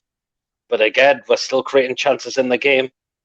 And the most crucial one as well, after 70 minutes, well, just going to the 80th minute, Joelinton, great exchange of passes with Almiron, you know, a good pass into him. Almiron makes space, runs into the box and basically returns a favour. Joelinton's at the right place, right time to tap it in. 3-0. First goal at St James's Park, second goal of the Premier League season for him. And that's going to do him the world of good, especially for what happened in the first half. He could easily have dropped his confidence again. He could have went back in his shell, but today I actually give Joelinton a lot of credit for the way he made himself a presence, and that's what we want to see every single game. That's what you want. Get in the box to get on the end of things. Hopefully that's what Bruce has been telling him in training. If you get in a good position in the box, you've got a mighty chance. And look what happened. Almiron crossed the box, and he's there at the right time, and he couldn't have missed that at all. And I'm absolutely delighted for the lad because he has had a lot of stick, but hopefully that goal will be a massive confidence boost for him now. Archer, I won't be too long, mate. I'll get you in the next 5 minutes. Just going to finish off with Peter. But do you know what it is? When he got that goal, you could see how much it meant to him when he was lying on the ground and he was just punching the ground with, I think it was more anger, but more relief that he's got that St James's Park goal and the duck's off his back now. And for me, I think it was a good substitution by Steve Bruce to take him off just to get him ready for Aston Villa, give him that breather. Do you think it was a good move by Bruce? I think he was tactically good today, Bruce, to be fair. I think I give him credit for that, for the way in which he set up, but the way he made his changes, and I think he was quite shrewd. Absolutely, yes. We like the formation he's going with now. We'll look a lot more better, and hopefully that will continue, and we can grind out some more positive results throughout the rest of the season. You can tell he's wanted to go with that new formation now, Bruce, and look how it's paying off now, massively now. Well, that's why I'm getting behind him, because I think the minute he changed that formation, we're looking a lot better. Alan SAINT-MAXIMIN's a lot more brighter. Aaron's picked up the ball in good areas. He's finding space. Joelinton, okay, he scored a goal today, but that can give him the confidence going into Villa. But the whole squad, like, they seem united again, and that's the main thing. They seem to like what they see under Steve Bruce. And obviously, there's a lot of fans who don't want Steve Bruce if the takeover happens. But let's get rid of the takeover talk for now and talk about what the main thing, which is the 3-0 result. You know, absolutely. At the minute, we've got a Merseyside derby coming up, but we've just jumped above Everton. We're in 12th place, 38 points. I said to you before the game, we've got 2 winnable games against 2 promoted sides. If we can get 4 points, it would be great, 39 points. But if we can get another 3 on Wednesday, 41 points, there's no pressure, we're safe. And we can focus on Man City. Absolutely, yes. I think we're only also a couple of points off Arsenal now after their 2 points. 2 points. 2 points off Arsenal. And imagine if they were to lose to Southampton and we can get a win against Villa. It's possible. It's possible. You just see the way the lads in which they're gelling, the way they're playing. Even, you know, going into the match, you're thinking, how are they going to respond? There's no fans, but to be honest with you, they just went for it, didn't they? I mean, they didn't drop their heads at any point. Even at 0-0 at half time, you're thinking, where's it going to go second half? Are we going to get another 0-0 draw? Or is it going to be a defeat? But we've completely, you know, done them really. And I'm confident going to Aston Villa on Wednesday. I'm not going to lie. And who was your man of the match? Who was your? I went Alan SAINT-MAXIMIN. I thought he was fantastic. Again, yes, SAINT-MAXIMIN man of the match. I thought the 2 centre backs, Lascelles and Fernandes, were very solid as well. Richie, a great performance. I don't think Manquillo was that bad as well. I don't think any of them were that bad, to be honest. I don't think not one of them put a bad game in. I think Danny Rose started a little bit shaky, but then I thought he started to grow into the game a bit more. But I don't think you can pick anyone out that had a bad game. Definitely not. I don't know if you both agree, Lawrence and PD Prologue, but I think Danny Rose, for this game alone, just for the ball into Matt Ritchie to find the space for him to score that second, he's certainly, you know, silenced the doubters. Yeah, he definitely has. Yep. But honestly, going into the match against Villa, I think you have to be confident. I mean, it's just the performance that we wanted. I think it's something that Steve Bruce would have said before the game. You know, listen, there's no fans, but the least they deserve is a good performance, a performance that they can be proud of. We don't demand a team that wins. We demand a team that tries. But today, we've got both. Exactly. What a massive how it's paid off. The thing is, what's so good about this result as well, not only the fact that we've beaten them good, but we've convincingly beat them. I mean, if I hadn't missed so many chances, to be fair, Sheffield had some good chances. United, they had great chances to maybe put a few in the net, but the game could have finished something like 5 or 6-2. You know, we had some big opportunities. They only had one chance on target, but the rest, the shoot was off. And there was one shot on target, but I think it was one of those shots that wasn't going to trouble Dubravka. I think Dubravka had a bit of a quiet game, if I'm honest, especially a quiet second half. But obviously the turning point with the red card. But you know, he was on his game. It's right from the off. I mean, he had to you know, do something with a free kick. You know, when the Sheffield United, you know, had a good start of the game. But I think I don't want to see we start like that all the time. I want to see we get at them from the off. But today I can understand why the first 10 minutes was so slow, because the fitness levels aren't there. But the fact that we've beaten Sheffield United, a very good side, second best defence in the league, that just goes to show that at home, I keep saying it, we can beat anybody if we put our mind to it. Yeah, exactly. We've done it against Man United. We've done it against Chelsea. And also, one positive, we've done the double over Sheffield United this season. Not many clubs have done that. Have I? Only Liverpool and Man City. And we're currently sitting in 12th place. Anyway, we've got a few in the stream. Would Lawrence, would you okay dropping out? That's all right. Just I've got stuff on now. So brilliant, Lawrence. Thanks for coming to the stream, mate. I really appreciate it. But have a nice night. See you guys. All the best. Right, Peter, we're going to welcome Archer and Dan Graham into the stream. Hello, Archer. How you doing? How are you doing? Good afternoon, Dan Graham. How's it going, mate? All right.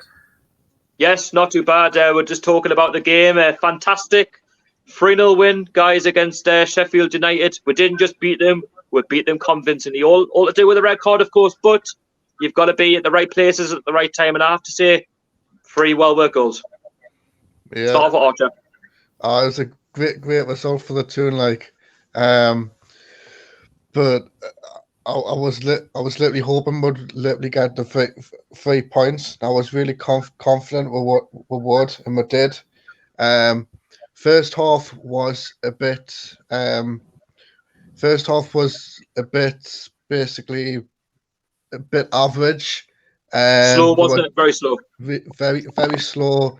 And Joelinton, oh my, what it was a great play between SAINT-MAXIMIN and Almiron, and then when Almiron passed the ball in the middle for Joelinton, all he's got to do is just aim it in the back of the net, and he just literally placed it, and the keeper's placed hand. it. I don't even think he put any power on it, to be honest with you. I don't think he did. I had my hands in my head the minute he missed that. I'm thinking, you're not going to get a better opportunity than that. You know, Almiron has played you a good ball in. You've done the hard work. You've beaten the offside trap. Henderson's committed. You've literally just got to roll it past him or do something, open your body up and put some power into it, and you've scored. Yeah, and then second half, that defender got sent off, didn't he? John Egan, 2 yellows. So and then when Richie whipped in a ball, and I couldn't believe he scuffed the ball, and the ball went through his legs. And Stevens. And a simple tapping for Alan SAINT-MAXIMIN, 1-0 up. But the thing is, you've got to be at the right place at the right time, though. Yeah, and then Richie's goal, what a cracking goal that was! Like, goal of the unbelievable. Game. The second goal, we needed that second goal, but for me, that was a goal of the game. It was. That was a shot of confidence. That was a shot of a confidence of a player who you'd think hadn't had 3 months off, as if he just played a game last week. And then Joelinton's goal when I think it was Shelby passed it to or who was it? He passed it to Almiron on the left. Almiron on the left, and then obviously Joelinton had the ball, and then Joelinton passed it to Almiron, and then Almiron just gave it to Joelinton, and he just placed it in the back of the net. I was like, good intelligence play though that by Almiron, though, returning the favour. Yeah. Just goes to Plus, show that Almiron is grown in confidence, though, isn't he? Since that goal against Palace. Almiron's done really well this season. Like, I'm really impressed with Almiron, and he's missed a few, to be fair. I mean, he could have scored a couple himself. But I think the most important thing was that Joelinton got that goal. His first home goal, his second goal of the Premier League season. Yes, he scored a couple in the cups and that, but all in all, I think that was the most important thing. His confidence could have dropped after he missed that one in the first half, but what we always cry out for Joelinton is burst of gut, get yourself in the box, make yourself a presence, and if you do that, you're going to score. And albeit, it was a tap-in, for me, it doesn't matter. Like, I don't care if it's a FIFA swatty across the box. As long as that ball hits the back of the net and you're scoring goals, that's all I care about. That's all you want. But now we just need to focus on Aston Villa now. I'm pretty sure we'll beat them like 6 pointer straight. Dan, we're going to talk to you about the game as well. I know you've been watching it. 3-0. What a game. I did. Yeah, I watched the whole thing. First half was quite quiet. Second half was definitely a game changer with the red card. Sheffield United's defence pretty much fell apart. And of course, when SAINT-MAXIMIN got his goal, simple tap in. One of those defensive errors you get a lot in football. So I was buzzing with that. Then I think we had the adrenaline rush to go and get another one, and that strike from Richie was brilliant. I think it was very wise play for Danny Rose as well. Even though for me he wasn't at the top of his game today. But a great finish from Richie, and then Joelinton, as we've all agreed, he needed that goal. So great play from Almiron, squared across, and then Joelinton tap in. Yeah, he really needed that. And so did Newcastle needed the 3 points too. Yeah, I think going into it as well, it was going to be a tough game. Obviously, Sheffield United, they played a game before us so that their fitness would have been up. I think that sort of said really, well, sort of told in the first 10 minutes where they started, that they should probably have maybe got the lead, or that they should have done really with the chances they had in the box, but very wasteful. But I knew we were going to grow into it that first half, and we started getting chances. Almiron was looking quite lively. SAINT-MAXIMIN was growing into the game, and you just seen with the chances we were getting. Almiron obviously missing chances. Shelby was missing. Richie was missing. Joelinton obviously nearly had a chance, but the defender could put the ball out for a corner. I think the game sort of ended on the red card, but we'll talk about that in a second. But Egan, when he got that yellow card, I mean, with Joelinton, that was silly. You put your hands in the way of people's faces, and that it's daft. You've seen cards given for that kind of thing. I mean, I saw what happened with Arsenal last night. I think one of their players, he's going to get in trouble. He grabbed Malpe by the throat by the end of the game if he didn't see it. Guendouzi. So I think there's going to be some fines issued there, maybe some bans. Jones in that first half chance, he absolutely scuffed the shot. Played one-on-one through. You've got to take your chances. He wasted that. Shelby had a long-range shot, which I think could have got in, but got the block. But we deserve to win because the way we played second half. I don't think Dubravka had much to do today, to be honest. In the First 10 minutes, I thought they put a bit of pressure. Dubravka was looking quite comfortable, to be fair, with the saves, but I know what you mean.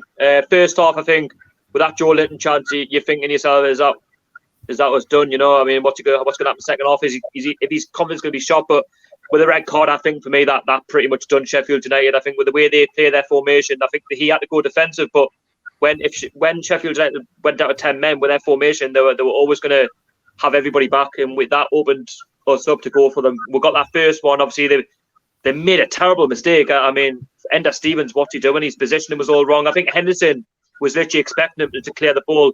You could say the keeper's positioning was all wrong for SAINT-MAXIMIN to score, but he's at the right place at the right time. He was, yeah. I have said before, I think Dean Henderson is a great keeper, and he could well be in England #1 in the future. But today just didn't go Sheffield United's way, really, with their defence, especially with the red card. It affected them, affected the whole team, really. They never really attacked Newcastle in the second half. I think they were mainly playing a defensive game, trying to stop us from scoring. That's one of those things when you get red cards, depending on what position you're in. They've been really good defensive-wise this season. They only lost away to Liverpool and Man City prior to us. So, yes. Yeah, so... Well, I still think as far as we're concerned, 11 points now from safety. We'll play a majority of teams in the bottom half. Considering with the opening games, I think we're going to be fine. I really do. Oh yeah, I mean, I said that. I mean, going into the games, I said, you know what it is? we can easily get between 47 and 50 points. I said it last week or the week before. At the end of the day, you know, the sky's the limit at the minute. We're on 38 points. We're in 12th place. Obviously, it could change if Everton somehow beat Liverpool in the Merseyside derby. I can't say it personally, but you never know. Stranger things have happened. But that performance gives me a lot of courage going into Aston Villa. It's again on Wednesday, another promoted side who we should be beating. Yeah, last I heard, they're 1-0 up on Chelsea at the moment as well. So Aston Villa winning 1-0 against Chelsea. Yeah. Oh God. Is Villa come to St James's on Wednesday, don't they? Yeah, 6 o'clock. So I still fancy us really being a home game. You know, 4 consecutive home games we've kept a clean sheet, so I fancy our chances.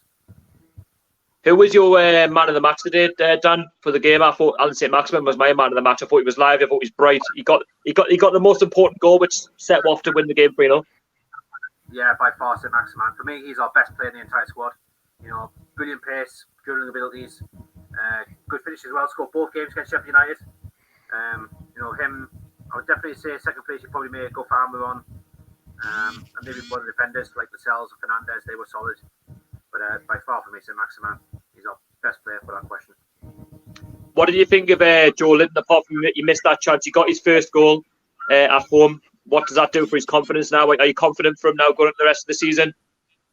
Yeah, I think it would, because you know that first one that he scoffed, he was definitely low on confidence. No doubt, Steve Bruce or somebody would have said something to him at half time. You know, and he did push.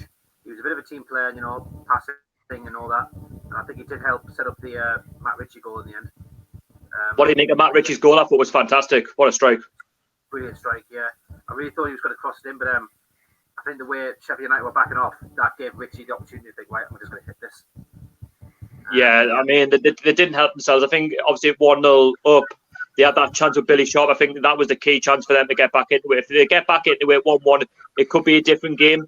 But I think deep down, it was always going to be difficult for them being down to 10 men. The way SAINT-MAXIMIN runs, the way Shelby and Allen were getting onto them. I think that Billy Sharp header was the only chance they really had in the second half, like clear-cut chances. But they couldn't really get back into it after the red card, and you know we took advantage of that. So that's what happens, really. Yeah, but we've now done the double over Sheffield United as well, which is decent. Considering they've been one of the strongest sides defensively this season as well.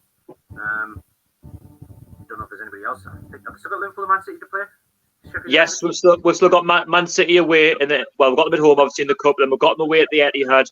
We've still got to play West Ham and that. We've still got to play Liverpool at home, last game of the season, but we're pretty much all right anyway. I mean, it's how many points we can get from here. It's how I was going to ask you a question. How far can we go? Well, I think after today's win, I think we could. A top half finish would be great. To be honest, it's not impossible. Do you think? Do you think the way it's being panned out with results wise, we can go further? Could well do. You never know what will happen in football. I mean, when we talk about games still to come, West Ham, Brighton, Bournemouth, I think they're done for. I don't see them staying up. I think we'll get something from them. Somebody else as well. We've got to play the bottom half. Brighton, West Ham, Bournemouth, West Ham. No, I mentioned West Ham. I can't remember who is it. Yeah, we've got West Ham at home. We've got Brighton. We've got Watford away. That's it, Watford. Yeah, and they got a late draw with Leicester yesterday as well. So I think get a draw there. Draw with Brighton. I think we'll beat Bournemouth and Villa. And how do you? Well, actually, this is a question all three is really. How do you rate Steve Bruce's performance today in terms of his substitutions, how he went about the game? Do you think he was tactically spot on? Yeah, I think he has been today. Like, yep, I kind of followed for the way he set out the formation. The lineup was spot on, and you've got to give him 100% for that. Yeah, it certainly worked out. I mean, having the back four, I mean, it worked against Southampton before the suspension. Worked out today. Richie and SAINT-MAXIMIN on the wide, both getting goals. You know, Almiron up front with Johnson, he set up for his goal. So, yeah, definitely worked out. Another question all 3 years, and I'm going to ask you is being honest with your answers. I've said I'm confident with Steve Bruce now. I think I'm going to give him a chance, get behind him. I know it's only one win, but how confident are you with Steve Bruce for the remainder of the season and going forward at next season? I'm quite confident. Like it's Steve Bruce. He's done really well this season. So I'd give him. The table doesn't lie. We're on 38 points and we've still got 8 games to play. Yeah, we're on 38 points. But I'd see how he does next season. But obviously we've got the remaining games now. So for me, I did say roughly about 45, 46. I'm actually going for 50 points. I said that from the very start. I said we've got a capable. Thing is, we've got a capable enough squad. If we get on 40 points, we're not expected to get any European football. If we did, and we've somehow won a lot of games and fair play. But after 40 points, I think there's less pressure, and we'll just go from there. Yeah, we've got the Man City game. We're not expected to win that, obviously. But if we do, how many points did we have last season? Was it like 44 or 45? 45 last season. 45, yeah, 45. So that's roughly where we're expected to finish, on 45 to 50 points. It's what we're expected as a football club under this regime. But I'll give you that question, Peter. Steve Bruce, your thoughts on him now? Obviously, I know it's only one win since restart, but he's changed the formation. The players are obviously playing for him, and there's obviously talk of maybe we want a new manager in for the takeover. But let's just say the takeover happened. Would you still want to give Steve Bruce that chance? Because I believe he does deserve that chance with some money to spend. Absolutely, yes. The way now he's looked, particularly after the Palace game when we lost 1-0, he's got to look, right, something needs to change. I'm going to switch the formation. I'm going to go with a back four. I'm going to scrap the wing backs out. So we're not looking far too defensive, and we're going to play a lot more attacking football now. He's got people playing in the correct position now. For example, Almiron, natural number 10, which he normally is. He's got Richie back as playing as a winger now, not as a left wing back. And he's got Shelby and Hayden playing very well, a very good centre midfield partnership. Lascelles and Fernandez, a very good centre back partnership as well. Manquillo, I think, has improved massively at this football club. We're bringing a natural left back, Danny Rose, even though he has looked a bit shaky. But look how much it's made a difference with this formation change. Exactly. You can't get away from it, and it's all down to Steve Bruce's hard work and the way he's obviously training the players up. Players are coming back from injury. Players actually want to play for the shirt, and that's great when you've got a manager who's actually from the city. And maybe I was a bit harsh when he got the job. I think all fans probably were, but when I've watched him in the previous interviews, he's been very professional, like how he's gone about it. But he's been asking about the takeover. Listen, he said what he's had to say. He can't say too much because of legal reasons, but he's just focused on the results. It's the results business. That's what he's in the job for. And he just wants to get 3 points, home or away. And we've started off with a great performance today. But from the very start, he was confident in the side, and he was basically saying along the lines of, I want to give it my absolute all between now and the end of the season, and what happens. But I always think to myself, he deserves that crack, being a local lad. And what happened in the past has happened in the past. You can't go back in the past. You can always look forward. But I think we are a lot more united now than I've seen in a long time. Yeah, well, it just shows that the players definitely want to play for him. And particularly, we've got no fans now going to games. The players are offering, it's great. We're going to do this for the fans as well. And that's what we love about this now. And what a way to get a win today. Exactly. I think obviously being a local lad, obviously we're not getting away from the fact, yes, we're not scoring enough goals. We were the joint lowest 25 goals, but again, that's just down to the quality of the squad. I mean, you could put any manager in charge, it would be a difficult task, but that was more to the fact that we scored so little goals with the formation we had at the very start. But since we've changed it, we're now starting to open up. We've got 28 goals. Again, sky's the limit. And I think with Steve Bruce, and the reason I think he can become a better manager is if he's given more money with a takeover off. If the current regime somehow give him more money and better players that could build around maybe Almiron, SAINT-MAXIMIN, then why can't we, punch above our weight and maybe get into that top 10? I think Steve Bruce, we know deep down he's calling out for Mike Ashley or Lee Charnley or whoever, wants to invest in the club maybe next season, could take it to that next level. I think he wants the club to do well. He said from the very start he wanted to do well in the Cups, and that's one thing I'll give Steve Bruce a lot of credit for. He says in the FA Cup or the League Cup, I want to give it my all. League Cup, I can't fault them against Leicester, good side. We got drawn against probably the best Northern side that we could have got. But the FA Cup, he's tackled it, and we're in a quarter-final, 38 points now. We are in a fantastic position. Yeah, we absolutely are. And if we could imagine if we beat Man City next Sunday for semi-final. Well, the thing is, why not? Why can't we? It's a one-off cup game. Yes, I know there's no fans, but Man City have messed up before. They have, yes. I think after today's game as well, the way we played, I think it'll be a great. Yeah, sorry, Dan. I know you're at the bottom. I was going to ask you about Steve Bruce, and you continue your point anyway. Go on. After today's performance, I think it'll give us a good confidence boost and a great adrenaline boost as well for Sunday's match with City. So it's certainly not impossible. It is Man City. They've got strong players, great finishers, quick on the wing, strong in defence. So it's difficult, but it's not impossible. That's what I'm going to say about Sunday with Man City. Oh, of course. I mean, yeah, you can't get away from the fact that they're a good side. I mean, obviously we'll focus on the Aston Villa game for now. But like Bruce, what's your thoughts on him? Like, what's your thoughts of him now? Are you still maybe give someone else the job, or do you think he deserves that chance to maybe try and work, with the squad to maybe take them forward? Even if we get a takeover, if not, do you think he deserves a bit more cash to work with to try and take it to that next level? I mean, I don't know how you think of it, but I think he deserves that chance. Yeah, I agree. Yeah, he does deserve it. Yeah, I mean, there was a lot of negativity when he got the job. People were saying, boycotting and saying, oh, he's not the right man for the job. But he's proved that he can do it, Yeah, it was a bit of a struggle at the start, but then towards Christmas we picked up a bit. And then I think in January we did okay. I think we slipped a bit in February. Then towards the end of March we win against Southampton, and our performance today showed it. He stick with his back four, which worked out well. Good solid two in the midfield with Shelby and Hayden, and then you got SAINT-MAXIMIN with his pace abilities, Richie who can both cross, and Amon with his pace. I think he does deserve a chance. You've got to look at space where we could improve. I think maybe defence, maybe another striker who can finish.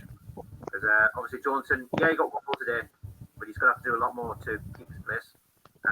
Yeah, I mean, you can't get away from that. Like we know now with the goal he scored against Sheffield United, it's only going to give him confidence.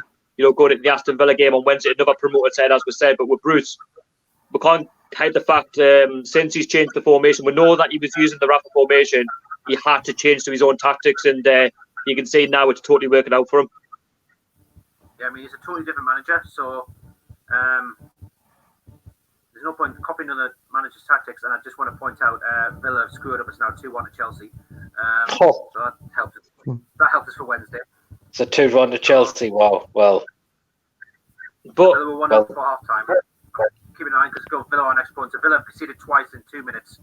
So, but I think, with Steve Bruce as well, like if he's to be given a bit more money. I mean, I'm not going to lie, I was negative when he first got the job. I think everybody was, to be fair. I don't think people can say what they weren't because they wanted Rafa. But Rafa's like long in the past now. It's going to be a year since he left the club. Nothing's going to change under the regime. But I think I'd love to see him be given a bit more money to spend on the squad to improve it, to make it better. And I was just about to say before, if I'm not wrong, I think we're 3 Premier League games we've beaten. We're drawn 0-0 with Norwich. We've beaten Southampton, and now we've beaten Sheffield United. So we've picked up from the last 3 games. We've picked up 7 points.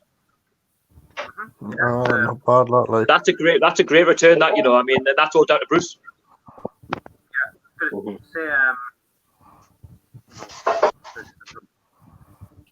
I was going to say one thing with Bruce. I think another manager. I think the only manager I'd probably say this is with Bobby Robson. He plays with passion because he is from the northeast area, so that's one thing you've got to give to Steve Bruce as well. I think he plays with more passion than any other manager we've had before Bobby Robson. So that's one thing you've got to think about as well. He wants to do well.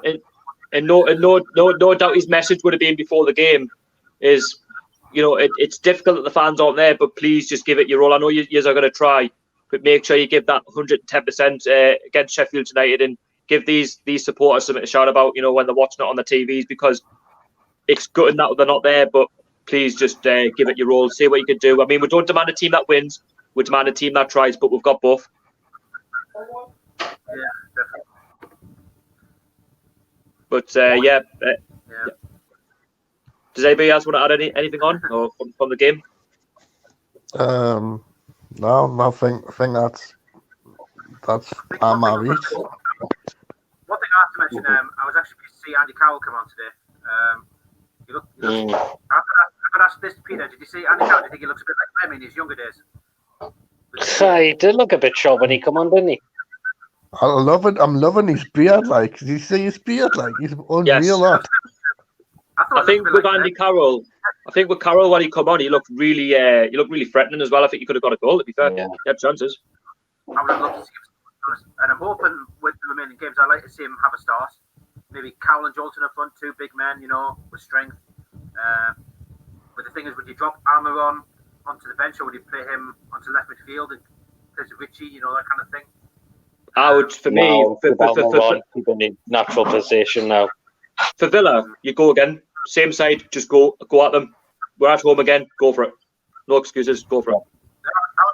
Our name an unchanged side. I mean, we had no injuries today. I think Johnson and Lascelles were the only players picked up yellow cards. I don't think there were any suspensions.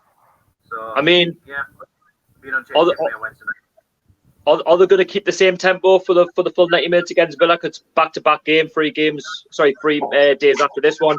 Difficult to say, but they've now set the benchmark that if they can beat Sheffield United convincingly like that, they can beat Villa, another promoted side. I think for me, there's no excuse.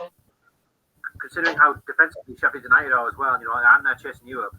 Villa are in a whole different game. They're in a relegation scrap, aren't they?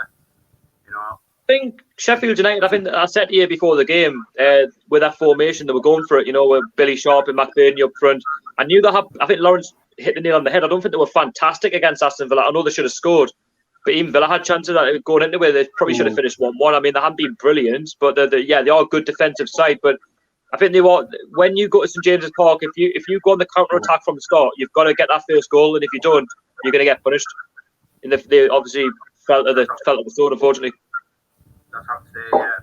Of course, I was going to say, we've got great home form right now as well. Like I said, 4 consecutive clean sheets at home. 3-0 in a draw today. So, yeah, I do think we have a great chance on Wednesday.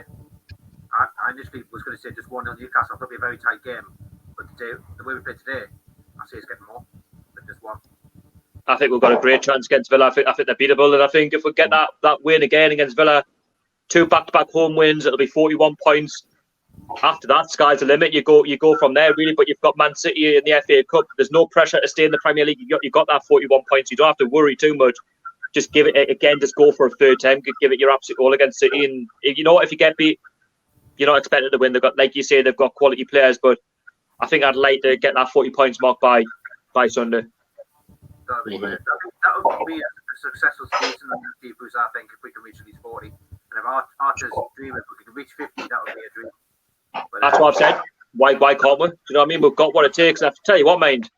If we hit 41 points by Sunday, we've got Bournemouth after that. I'm not saying we're going to lose against Bournemouth, but I tell you what, that would play in their favour. If we get 40 points and we look safe, 41 points, they're thinking, you know what, they might take their foot off the gas. We may get a chance of 3 points. In the home side. But West Ham that's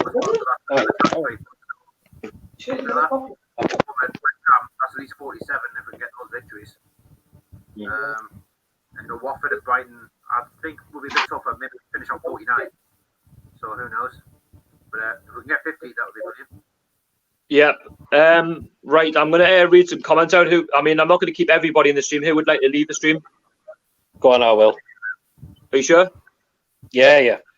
Well, Pierre, it's been good to have you on. Make sure you subscribe to PD Prologue on YouTube. Try and get him along to 700 subscribers. I'm sure you'll get there very soon.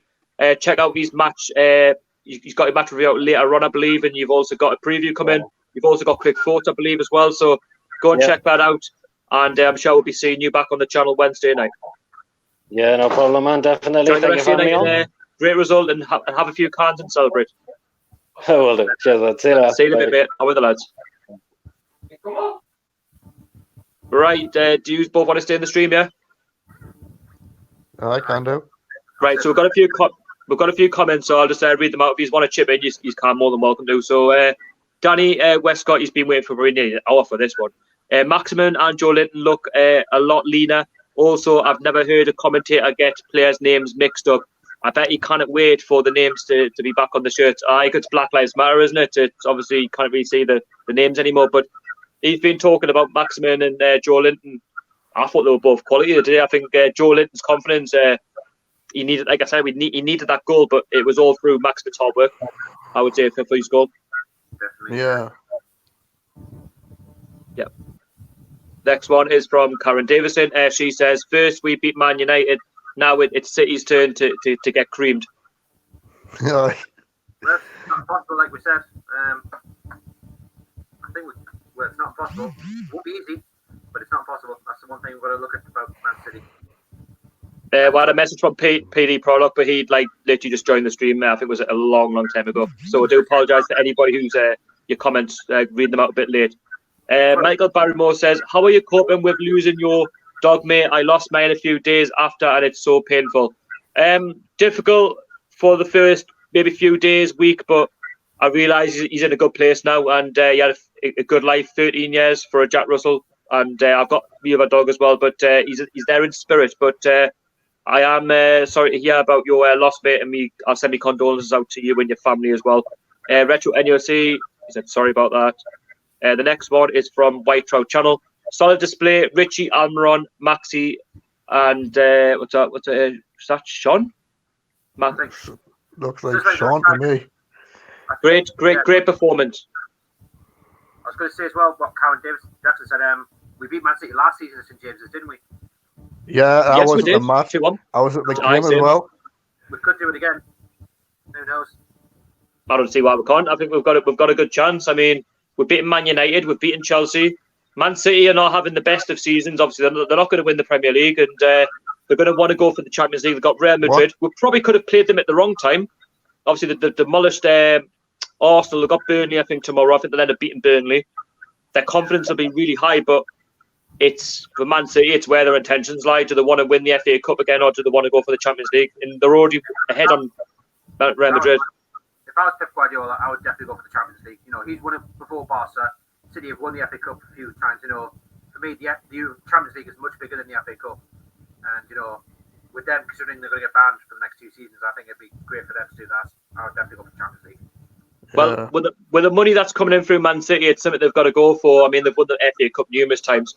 But even if we do beat Manchester City, I mean, we're going to have hard teams into the final anyway. Chelsea, Leicester's of the world, you know. And I think if you're going to win the FA Cup anyway, you've got to beat the best sides regardless. You're not going to have an easy run. You do, yeah. I was going to say what channel's the Man City game for the FA Cup?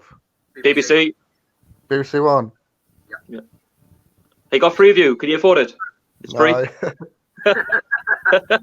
It's on Sunday, isn't it? I hope so. Hope it hasn't changed. Did anybody see, go on, Don. Did anybody see Alan Shearer roast Gary Lineker last night? Yes. Not for the first time this season, and not for the first time in about 10 seasons he's done that. I miss watching them three, man. Them three with the banter and Ian Wright laughing his head off. Tell you what, they were probably roasting each other yesterday, weren't they? It's like me with my friends who I got the social club with. He's a Sunderland fan, so lately I've been hosting him a lot. Well, before I seen the Sky Sports version of the Premier League, obviously with the closed door, behind closed doors, they had they had obviously Patrice Evra. They had on one side they had Roy Keane and the other lass who was presenting. I was thinking before, how are they going to do Match of the Day? Are they going to have like 3 presenters outside it, like at the ground, or like Bournemouth, for example, to record it, or not? But when I seen the studio, I thought, okay, it'll be very similar, and it was what I predicted. Very similar to Sky Sports studio. Who's so good? Slam David De Gea.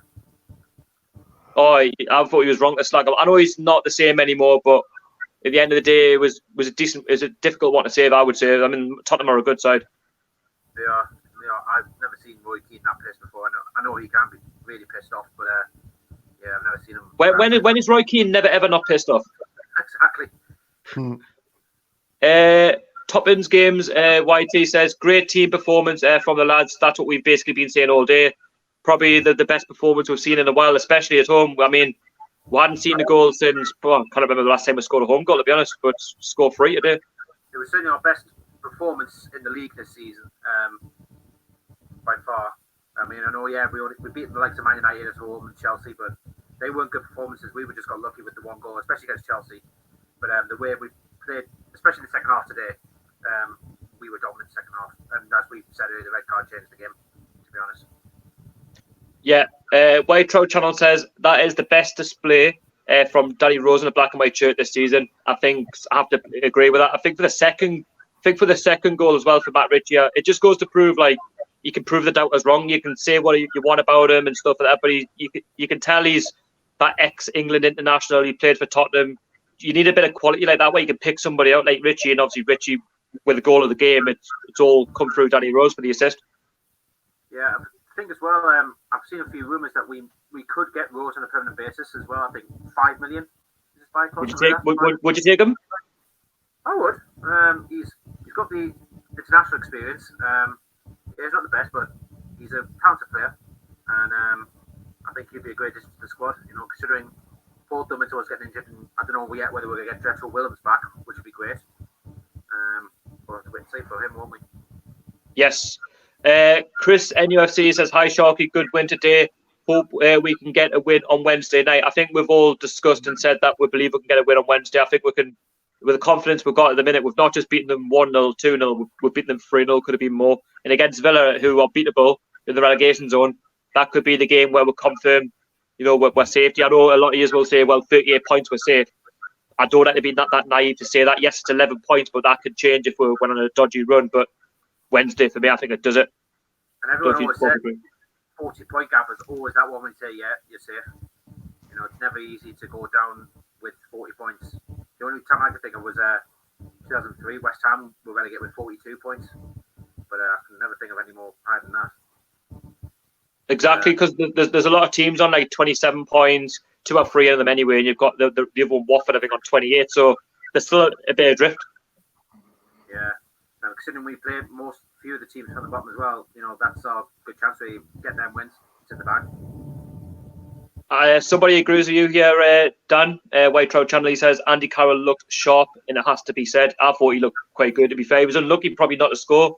He had chances, but I think Sheffield United were just sitting back a bit. They were just waiting for the whistle. I think he'd be determined. You know, he's got fitness now. Hopefully he keeps that way. And I would love to see him get a goal before the end of the season. That'd be a great achievement for him. I mean, yeah, it's nothing big, but for him to come back, all the problems he's had, to get a goal, that would do him personally a world of good. Yeah.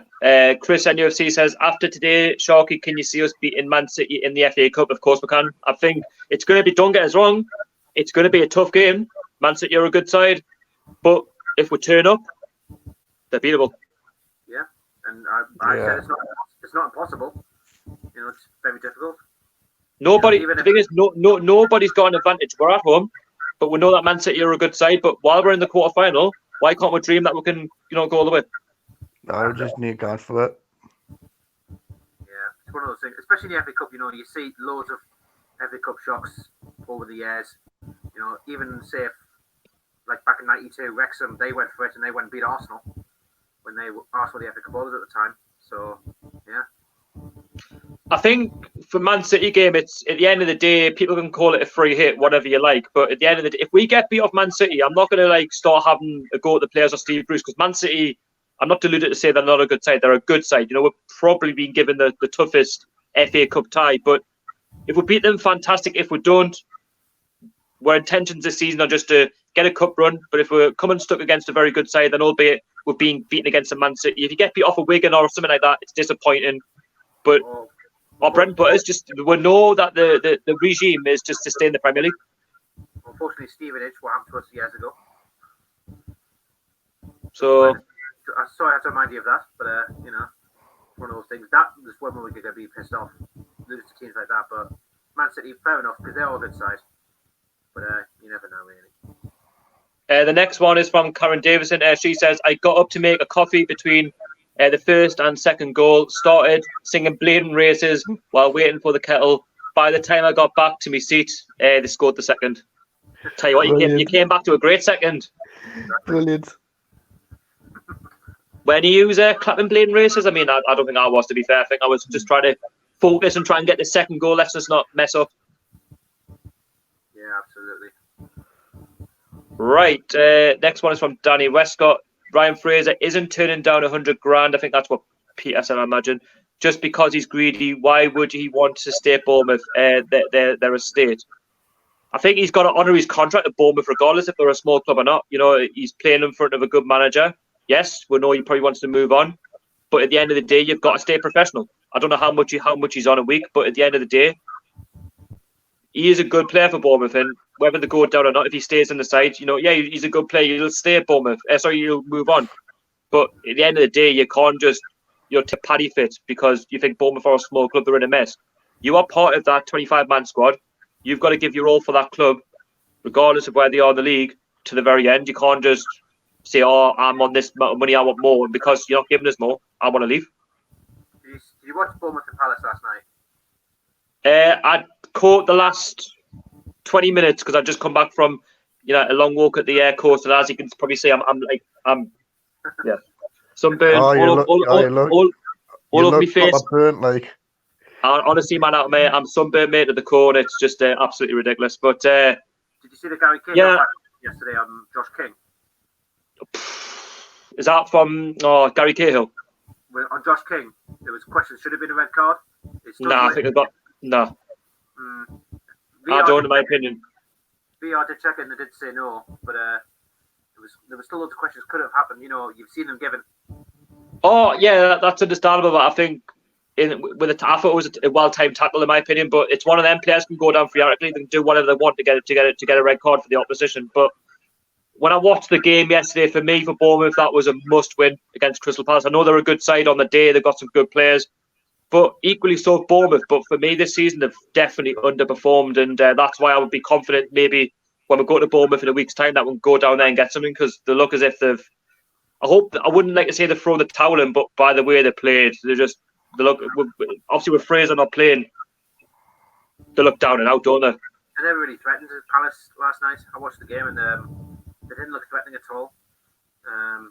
Palace was solid in defence, scored a good goal with Miljovic and with a good finish. But Bournemouth for me are one of the favourites to go down along with Villa and Norwich, in my opinion. I think Norwich have done 4 after their game against Southampton, and Villa, they're just struggling at just having a look at it. Chelsea are still 2-1 up. So 2-1 to Chelsea. But do you know what it is? Before the game kicked off against Palace, I actually thought Bournemouth might actually stay up just because of Eddie Howe in the squad, but from what I've seen yesterday, I'm starting to cast my doubts on them. I think if they really have thrown the towel in, I mean, you can tell by Eddie Howe's body language that I think he's sick. Shadow of a doubt, Eddie Howe is a great manager. He is. I just don't think the results too good for them. I just don't think the results have gone Bournemouth's way this season. If you're still watching Andrew Johnson, he said what a result. But yeah, like on Eddie Howe, I think if Bournemouth go down, he's definitely going to get a Premier League club next season. Someone will definitely snap him up. Yeah, definitely. Considering all the job he's done as well, brought Bournemouth up from League 2, kept them in 3 or 4 seasons now, maybe 5. Yeah, 5 seasons he's kept them up. So he's done a great job. Looking at the bigger picture, small club of their size. Yeah, he has. So some of the players he's brought in as well. They've got talented players. Just the results haven't gone their way. They really haven't. Yeah, I totally agree with you, mate. Liam Hunter says, "I'm buzzing with the result. Is everybody feeling, or how is everyone feeling now?" I'm feeling all right. I was even before the game. I was confident we can get 47 to 50 points.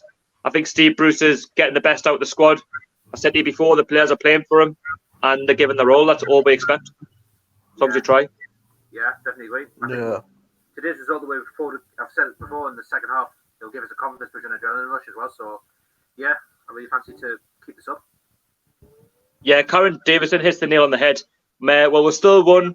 At the end of the day, we scored 3 goals, and that's what matters. Even if we had a bit of a poor, maybe 10 minutes, it's what you do for the rest of the game. It's what you do in the full 90 minutes. And we've scored 3 goals.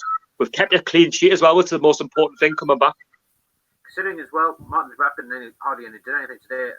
First off, was pretty even. I think ball going both ways. 50-50. I think it was one of them where you just think, right, let's get the lads in, let's speak to them, and let's just try and maybe put them under pressure. And obviously, red card obviously helped us. Obviously, in Sheffield United, they weren't the same. Yeah, I think Johnson knew what he was doing as well, leading up to the red card. Him and Egan had already clashed in the first half, and then of course, I thought it looked a bit soft to me. But then referees have different opinions on different things, But then again, I think he did help Johnson back. So yeah, he's seen and given. Well, my opinion on John Egan is the first one for me, obviously handbags. You didn't need to put your hand in his face, and Joelinton didn't need to do the same thing back. Obviously, it's a yellow card offence because you can't raise your hands or anything like that. No. Second half, it's probably better for the forward to get a yellow card because he can be replaced anyway. But if you're a centre-back, if you're on a fine line, you can't afford to make those sort of errors, and that for me is cost not only Sheffield United the result, but it's cost them in the second half big time. Like, it's really punished them. And with their formation, obviously they play the 3 at the back. They had to revert back to the 4, and then they've technically got like less players up front to maybe do something for them. You know, one of the strikers are going to have to cut back into the midfield. They've got limited chances, you know what I mean? And we have to open them up, and that's exactly what we did. We obviously played right into their hands. We took advantage of that as well. Yeah, I totally agree with that. Ben Singleton says ASM is quality.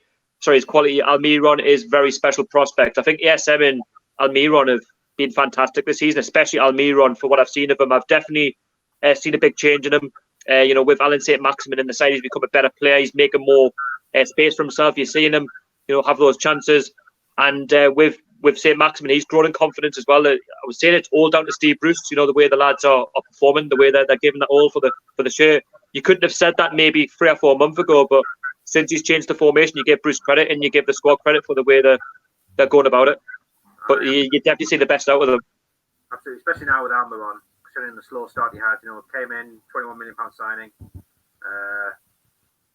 Nothing really came towards him then until the Crystal Palace game. He got his first goal. I think that's what gave him the adrenaline and the confidence after that. You know, he scored 2 or 3 in the FA Cup, and then he helped up today big time. So yeah, I think we are now going to see a lot more come from Almiron. He could get even better, I think, similar to Maximin. Yeah, exactly. I agree. Karen Davison says, don't come to Newcastle if you aren't going to work hard for us. I think we've always said that. We don't demand a team that wins. We demand a team that tries. The next one is from Ben Singleton. Arsenal must have a game against Southampton next. He reckons that Arsenal are going to lose again against Southampton. But then against Southampton, they absolutely dispatched Norwich. I know Norwich are poor, like, don't get us wrong, but the way Southampton they played on the Friday, I mean, they could. I couldn't believe Arsenal against Brighton yesterday. I was shocked. And I mean, they took the lead, and then of course the controversy with Leno and Mapai, and then Mapai got in the winner, and then kicked off at the end. And you know, well, Arsenal were obviously torn apart by Man City on Wednesday. Sideshow Bob's off to get a job in the circus, I think. So I saw a link as well saying we're not going to see David Luiz play anymore this season from what he's been going through. Yeah, there's definitely something not right at that football club. Ben was actually confident of the result. He said we would even have won if Sheffield United had 11 men. I think it wouldn't have been as comfortable as it was, but I think we could have at least got a 1-0 win. I said that in my prediction. I think we've got enough about it to beat Sheffield United, and we surely did. Cause them problems the minute got that red card. No need for that goof run. Okay. Rubenstein, if you obviously know about him, he's a Newcastle United fan. He said, "Get in there, lads. Great results." He's obviously happy. 3-0. Clean sheet, you can't go wrong with it. I mean, like I say, each game is a tough game, but if you have a go, it's amazing like what you can do, and that's what we've seen in the second half. Absolutely. Just seen as well, Southampton play Arsenal on Thursday night, and after that it's Chelsea and Man City, so 2 games to look out for there. Karen Davison, she's saying, I'm hoping for at least a top 10 finish. After the result today, if we could beat Aston Villa on Wednesday and get 41 points, I don't see why we can't. We've got a great chance of getting top 10. I mean, at the end of the day, Arsenal are only on 40 points. If they get a draw against Southampton, for example, they'll go on 41 points. We win. We'll go joint points with them, and after that, we can probably go as Imagine if Arsenal finish in the bottom half. Oh, imagine! Oh, that'd be crazy. That. Get a lot of stick for that. Geordie down south, they said, what we saw of Shaw in CDM, would you consider putting him permanently in there? So would you play Shaw as a CDM? I think he's more of an attacking centre-back for a start. I mean, he gets forward, doesn't he? He's not scared to have a goal. I mean, the shot against Burnley. The goal against Burnley, and he can strike the ball as well. He's a good strike of the ball. He's a good header of the ball. So he's one of those defenders that can go forward, which I like in a defender. You know, you see like many other defenders in the past that can go forward. But yeah, I think it's a possibility because we've already got quite a lot of centre backs as well, like Lascelles, Fernandez, Kieran Clark when he's fit. We've got a great range of centre backs. What a great choice. That explains why we've scored so many goals with our defenders this season. But the thing is, we're blessed at the back as well. You know what I mean? Even the centre backs are scoring, but they can do a job. You couldn't say that like under McLaren or the season we went down. A lot of it obviously does go to Rafa Benitez for building us to be a defensive sort of side. But Bruce, I think now is trying to play defensive, but open up teams a bit more. Create chances, change the formation up a bit. Because if he can defend with 5 at the back, surely you can get forward. Because But anyway, Karen Davison says Newcastle will lift the FA Cup. Like I've said before, why not? We're in it to win it. So That'd be I nice. don't care what anybody says. Honestly, I don't care what anybody says. Jonathan Young, one of the regulars on my channel, hope you keep him well, mate. He says, Alan SAINT-MAXIMIN, Richie, Shelby were awesome today. I thought everybody was fantastic, if I'm honest. But the standout for me, ESM, Richie, fantastic goals. Shelby was pulling the strings in that midfield. Hayden, again, doing his job. That's what we want to see. We just want to see the players just give maximum effort, if not a full effort in, just for the full 90 minutes. Ooh. So I've just seen the Liverpool-Everton team, and Mohamed Salah's on the bench for Liverpool. Andy Robertson's not playing. So, and we're watching Merseyside Derby. I may try and catch it while I'm doing my match preview. That's why I'm not doing the quiz tonight, unfortunately, because I've got to try and do that. It's going to take a long upload, so unfortunately. But like I say, you got the quiz in about 20 minutes, so I best not keep you on too long. But no, like I say, all in all for the game, I thought great performance. Again, we couldn't have fault the lads' effort, but we'll go again on Wednesday against Aston Villa. Yep. Yeah. Do you see us getting something as well, the way we performed today? And, Confident, mate. Fully confident. Villa on the verge of losing to Chelsea as well. So then the 93rd Still 2-1. 2-1, 93rd minute. So yeah, I think Chelsea got this in the bag. Considering they conceded 2 quick goals as well for Villa. So Who scored the goals? I know Villa took the lead, didn't they? it was Giroud and Pulisic who scored for Chelsea. So Tell you what, I couldn't see Giroud being at that club much longer after next season because Werner's coming in, isn't he? So I think he's out the door, regardless of what he does. They've also signed another player as well from Ajax, I think it is. Ziyech. So Frank Lampard's pretty much spent about 84 million or something.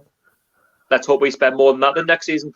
Bruce will be given the cash, 200 million to spend on players, get rid of some of the dross, maybe the ones on the bench, but it just goes to prove, man, just a bit of patience. Obviously we haven't had a game since March, but again, you wouldn't think that we'd had a game in March, like since March, the way we played, especially in that second half, just the way we went at them.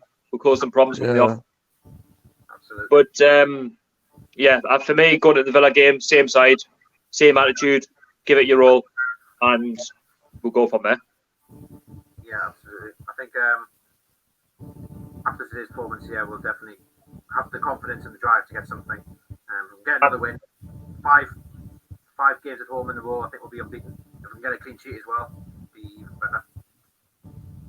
Yeah, 4 more home games left in the Premier League, so we've definitely got a chance. And with the fixtures coming up, if you take away the Man City game, Aston Villa, Bournemouth, I can't quite remember the rest after that, but they're favourable. Even if you look at West Ham at home, Watford away, Brighton away, I still think they're all favourable wins. I still think we can get results in those games. Liverpool, yeah. Liverpool at home? Even Liverpool, I think we could be. It sounds daft to say, but we could at least come away with a draw, if not a win, against Liverpool last game of the season. Because by then they would have the League One. Right, they'll have the title by the midweek. I think they'll have to do. That's why I think we could beat them last game of the season. I think when it doesn't matter, they've won the league. They would have won the league with maybe 6, 7 games to go. So after that, they're just playing out for how many points they can get. Well, they've got to beat Everton, and then they play. Is it Norwich midweek? Exactly, they've got winnable games. Yeah, it's finished it. So Villa and Chelsea have won against Villa. No, so that's a full-time result now. So Villa's still 19th place as it stands. But that's what I'm saying. Don't get us wrong, it won't be an easy game against Aston Villa because they've only just lost 2-1 to Chelsea, who are a good side on that day. But with the 3-0 win, it's confidence. So it's what we needed. It would have been more difficult if we went into Aston Villa.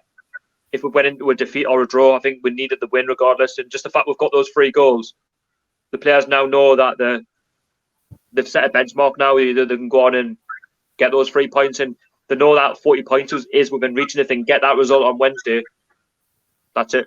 I don't like the attitude to say our season's done. I still think, regardless of where we finish, we've still got points to play for. Even if we do get them 41 points. Oh, absolutely. We've still got points to play for. I mean, the majority of the teams have got to play as well. They're winnable. the only one that looks impossible really is Chelsea, not Chelsea, City and Liverpool. But like Watford, Bournemouth, Brighton, West Ham, we've still got points to play for. Yeah, what I don't like is, well, something I don't actually particularly like, and I've seen it before from Newcastle. It's like we're safe and we've got games to play, and we don't give it any more of a chance to go on and get more points. I think the way I look at it is if we beat Aston Villa, we'll get 41 points. Let's say, for example, we don't make it against Man City because they're a good side. I don't want to see the players just play out the season and say, well, we'll try and get a point here, 3 points there. I just say just go for it, see what you can do. All right. But anyway, lads, is there anything else you want to add on at the stream before I wrap it up? No. I think everything really. Brilliant. Well, it's been good to have you on the stream this evening, but we shall get you back on Wednesday night if you want to talk all things Newcastle against Aston Villa. Hopefully it's another win, but it's been great to have you on. No bother. Thanks tagging along. No problem. Are you going to get your cans out now for the fridge from the fridge for the quiz? Probably. Yeah. Well. Or have you got them on hold for the so-called takeover? I don't think we're going to see anything about that after the season now, I think everyone's just cracking open the cans now, man. And we've just won 3-0, man. So exactly. But no, lads, it's been great having you on the channel tonight. But I have a great week, and we'll see you back on Wednesday. I'll see you Wednesday. Anyway, take care. See you later. Yeah. How are the lads? How are the lads? How are you, boys? So that wraps up there tonight's stream. Newcastle win 3-0 against Sheffield United at St James's Park. I hope you all enjoyed the stream. If you put comments down below, thank you very much. A much needed first win for Premier League restart, and sky's the limit. We can try and go into the Aston Villa game now at home and get another 3 points, stay safe. Look to the Man City game, see what happens from there. And if we can beat Aston Villa, Man City game, you could say it's a bit of a free hit, but it's a game we could obviously also win as well. But yep, 2 favourable fixtures. The first one's down, Sheffield United. Next promoted side is Aston Villa. So if you are new and you want to watch this stream from the very start, please do. It's a couple of hours long. Please like the video. Please subscribe. Help me on to 3,100 subscribers. If you haven't subscribed already, it's free. And it really just helps the channel to grow. And if you like the video as well, it also does the same. And it's great to have you on the channel. And I really do appreciate all of your support. But thank you so much for your coverage this afternoon. And I will see you guys in the preview against Aston Villa on Monday night, 6 o'clock. So make sure you turn your notification bells on, ready for that preview when it drops. And also follow me on social media, TOON Army TV, Instagram and Twitter. And until the next one, I'll catch you all later. How are the lads?